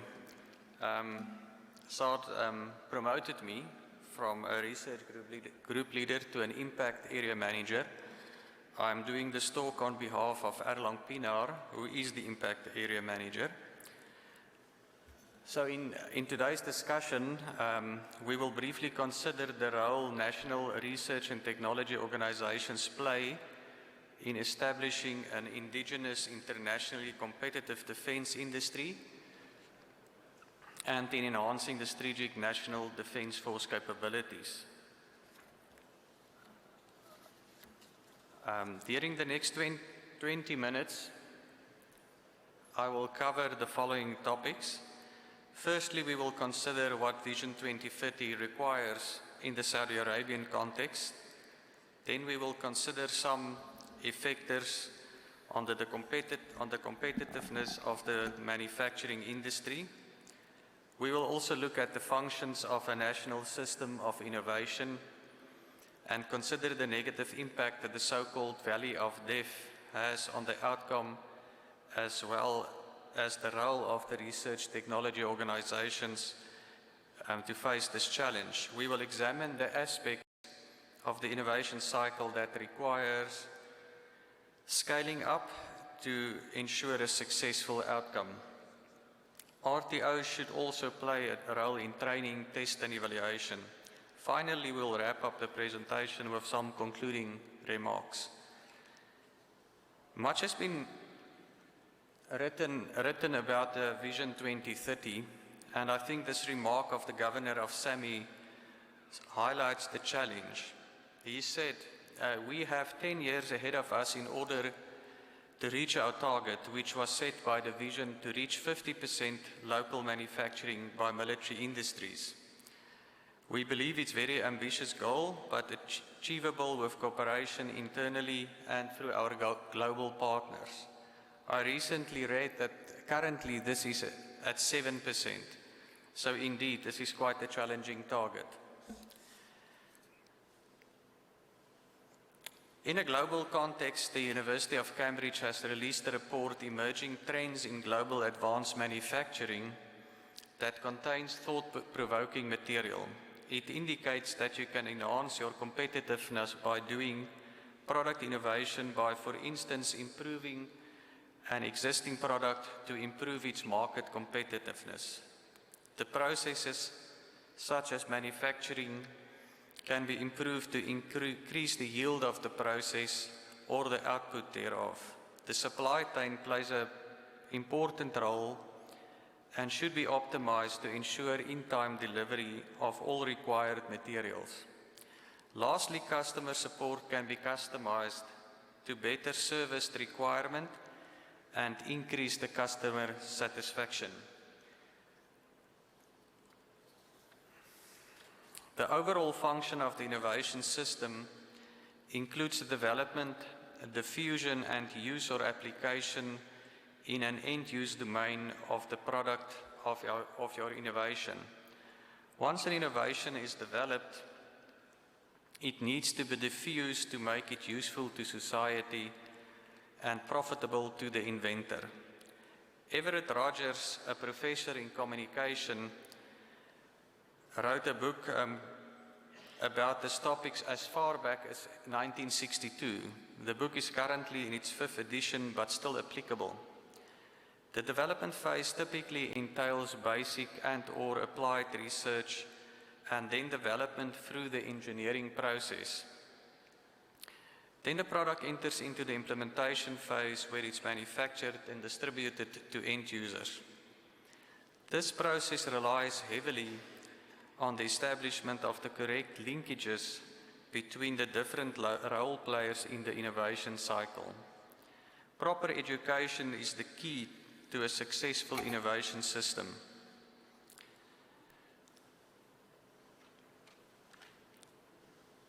In the previous slides, I stressed the importance of forming the proper linkages. In this graph, it shows a common problem that occurs when the linkages are not in place. The innovation gets stuck in what is called the valley of death. Government funds and universities work on early technology that typically results in early technology demonstrators that achieve maybe a maximum TRL of 4. If the university has not identified a partner to adopt this technology and fund the development of the product, the innovation becomes a failure. This leads us to consider or maybe reconsider the role of research technology organizations and the way it is essential that public money is invested in art and why it's essential that public money is invested in RTOs. The research technology organizations should perform coordination and in that way contribute to the establishment of infrastructure, equipment, skills to be ready to adopt the innovation and take it to a receiving industry at the appropriate technology readiness level.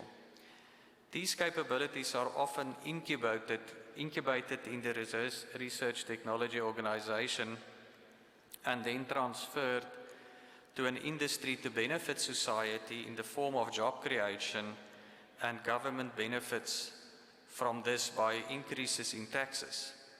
Frequently, the transfer of capabilities also includes the people from the research technology organization that worked on the technology.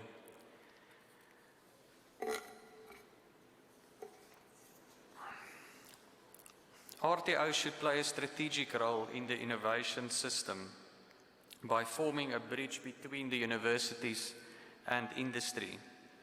This could be in the form of coordination of research at various academic institutions and applying this research to overcome real-world challenges. Frequently, new product development will be incubated in the RTOs and at the appropriate technology readiness level, this can be spun out to an industry as discussed in the previous slide. Ideally, the industry should be identified early to allow gradual transfer of skills and establishment of infrastructure.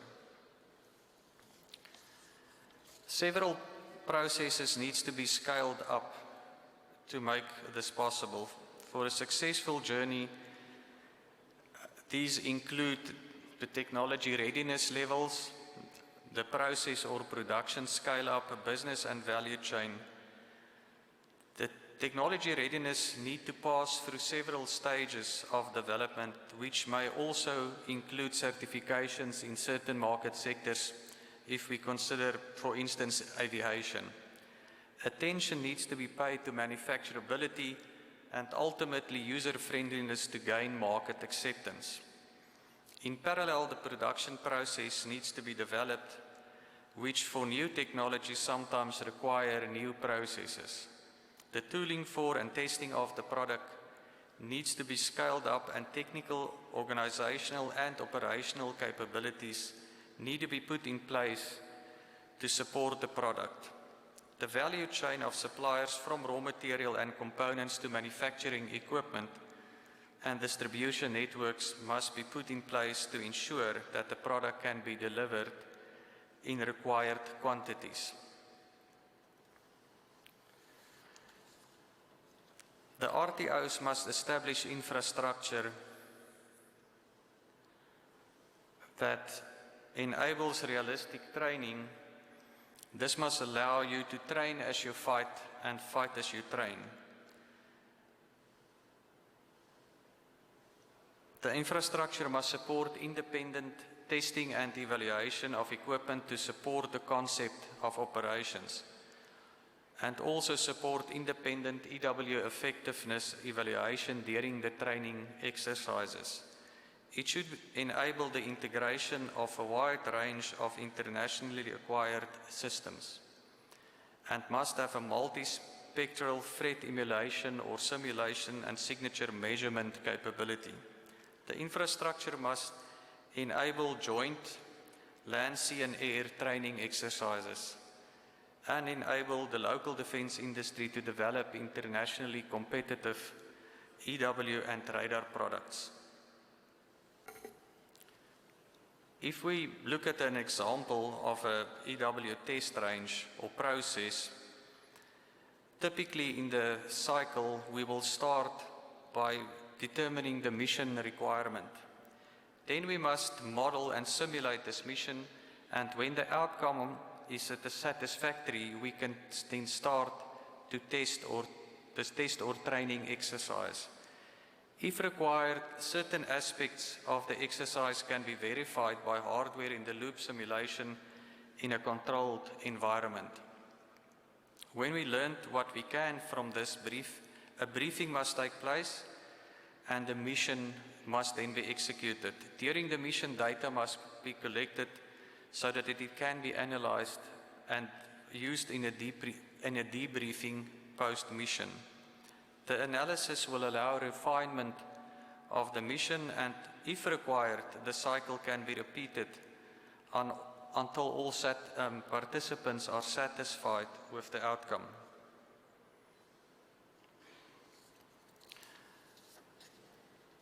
Typical elements of the EW training and test and evaluation range can be seen in this slide.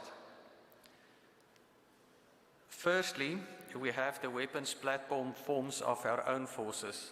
This represents the equipment that needs to be well understood to achieve high levels of operational efficiency to improve our own forces' survivability. Secondly, we need to consider the threat systems and optimize the concept of operations to minimize their efficiency or impact on our mission.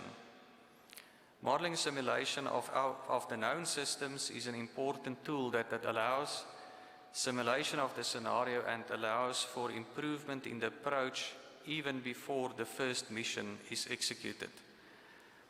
Measurement platforms augment this capability and allows for post-mission debriefing to increase the understanding of what happened in the electromagnetic spectrum while the mission was executed. Personnel are the core of all these efforts, and ultimately the exercises are about training the personnel to achieve maximum efficiency in applying the available equipment. Emitter and environment simulator platforms are used to emulate threat systems and conditions that may not be available. These systems help to create a realistic threat environment and increases the complexity of the electromagnetic environment to test equipment and personnel in a realistic condition. The command and control shelter provides an environment where the missions controller and force commander can monitor the progress of events and intervene when required. This is also an important part of being mission ready. Another example that we can look at is for the airborne case.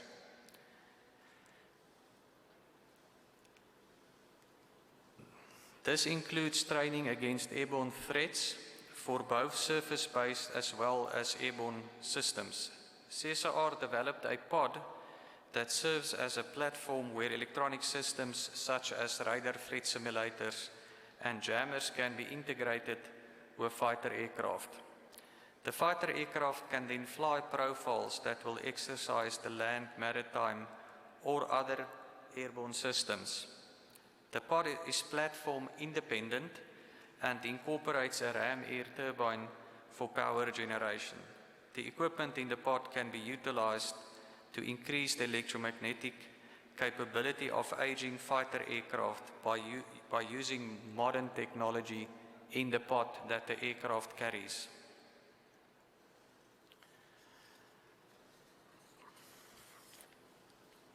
If we integrate the capabilities discussed in the previous slides in a networked training, test and evaluation range, we get significant benefits. These benefits include immediate feedback to the command core. Spectral effects of optronic and RF systems can be considered simultaneously. Commanders and technical specialists can observe, provide inputs, and commanders can even directly take part in the exercise from a remote location. The concept of operations can be evaluated and adapted immediately. Actual independent systems can be included that increases the fidelity of the exercise and increases the realism of the outcomes. Finally, in conclusion, it is clear that Vision 2030 provides a challenging and exciting goal for the Saudi Arabian defense sector. Research technology organizations have a crucial role to play in enhancing the national defense innovation system. Research and technology organizations can establish training, test and evaluation infrastructure that can support the enhancement of the EW and other strategic capabilities of the Saudi Arabian Armed Forces. Thank you.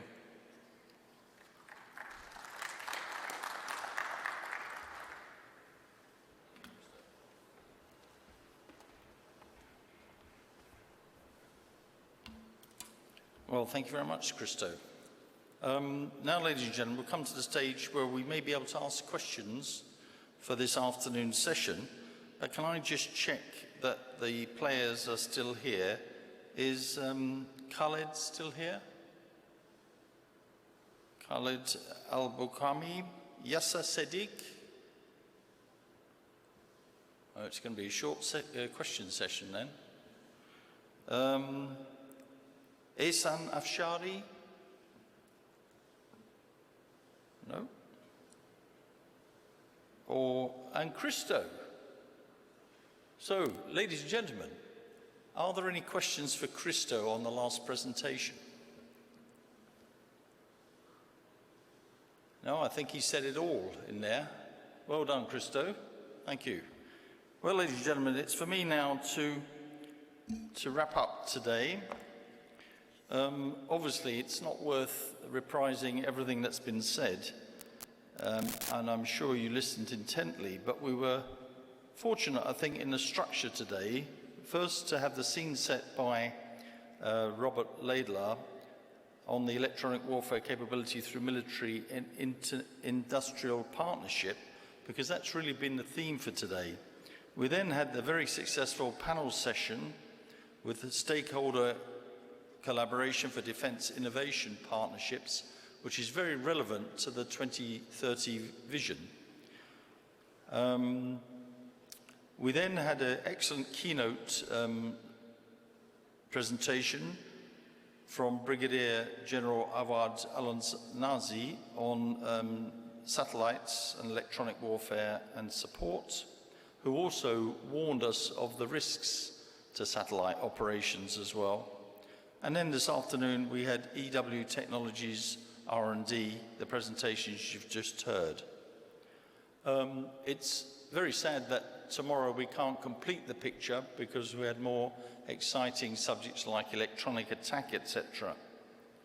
But on all your behalf, can I thank first Dr. Saad for being my co-chairman for this afternoon. Thank you very much, Doctor. Obviously, it's nice to thank the sponsors because without their support we couldn't do this. All the speakers, the hotel for the facilities and everything. But most of all, thank you, the audience, for attending and for being such a good sport.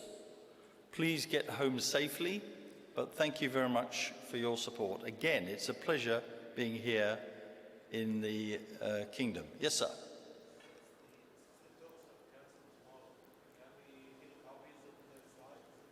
We will, as long as they give permission, yes, we will. So that's a very good question, sir. I will follow it up with the organisers straight away. Ah, good point. Shukran. Thank you very much.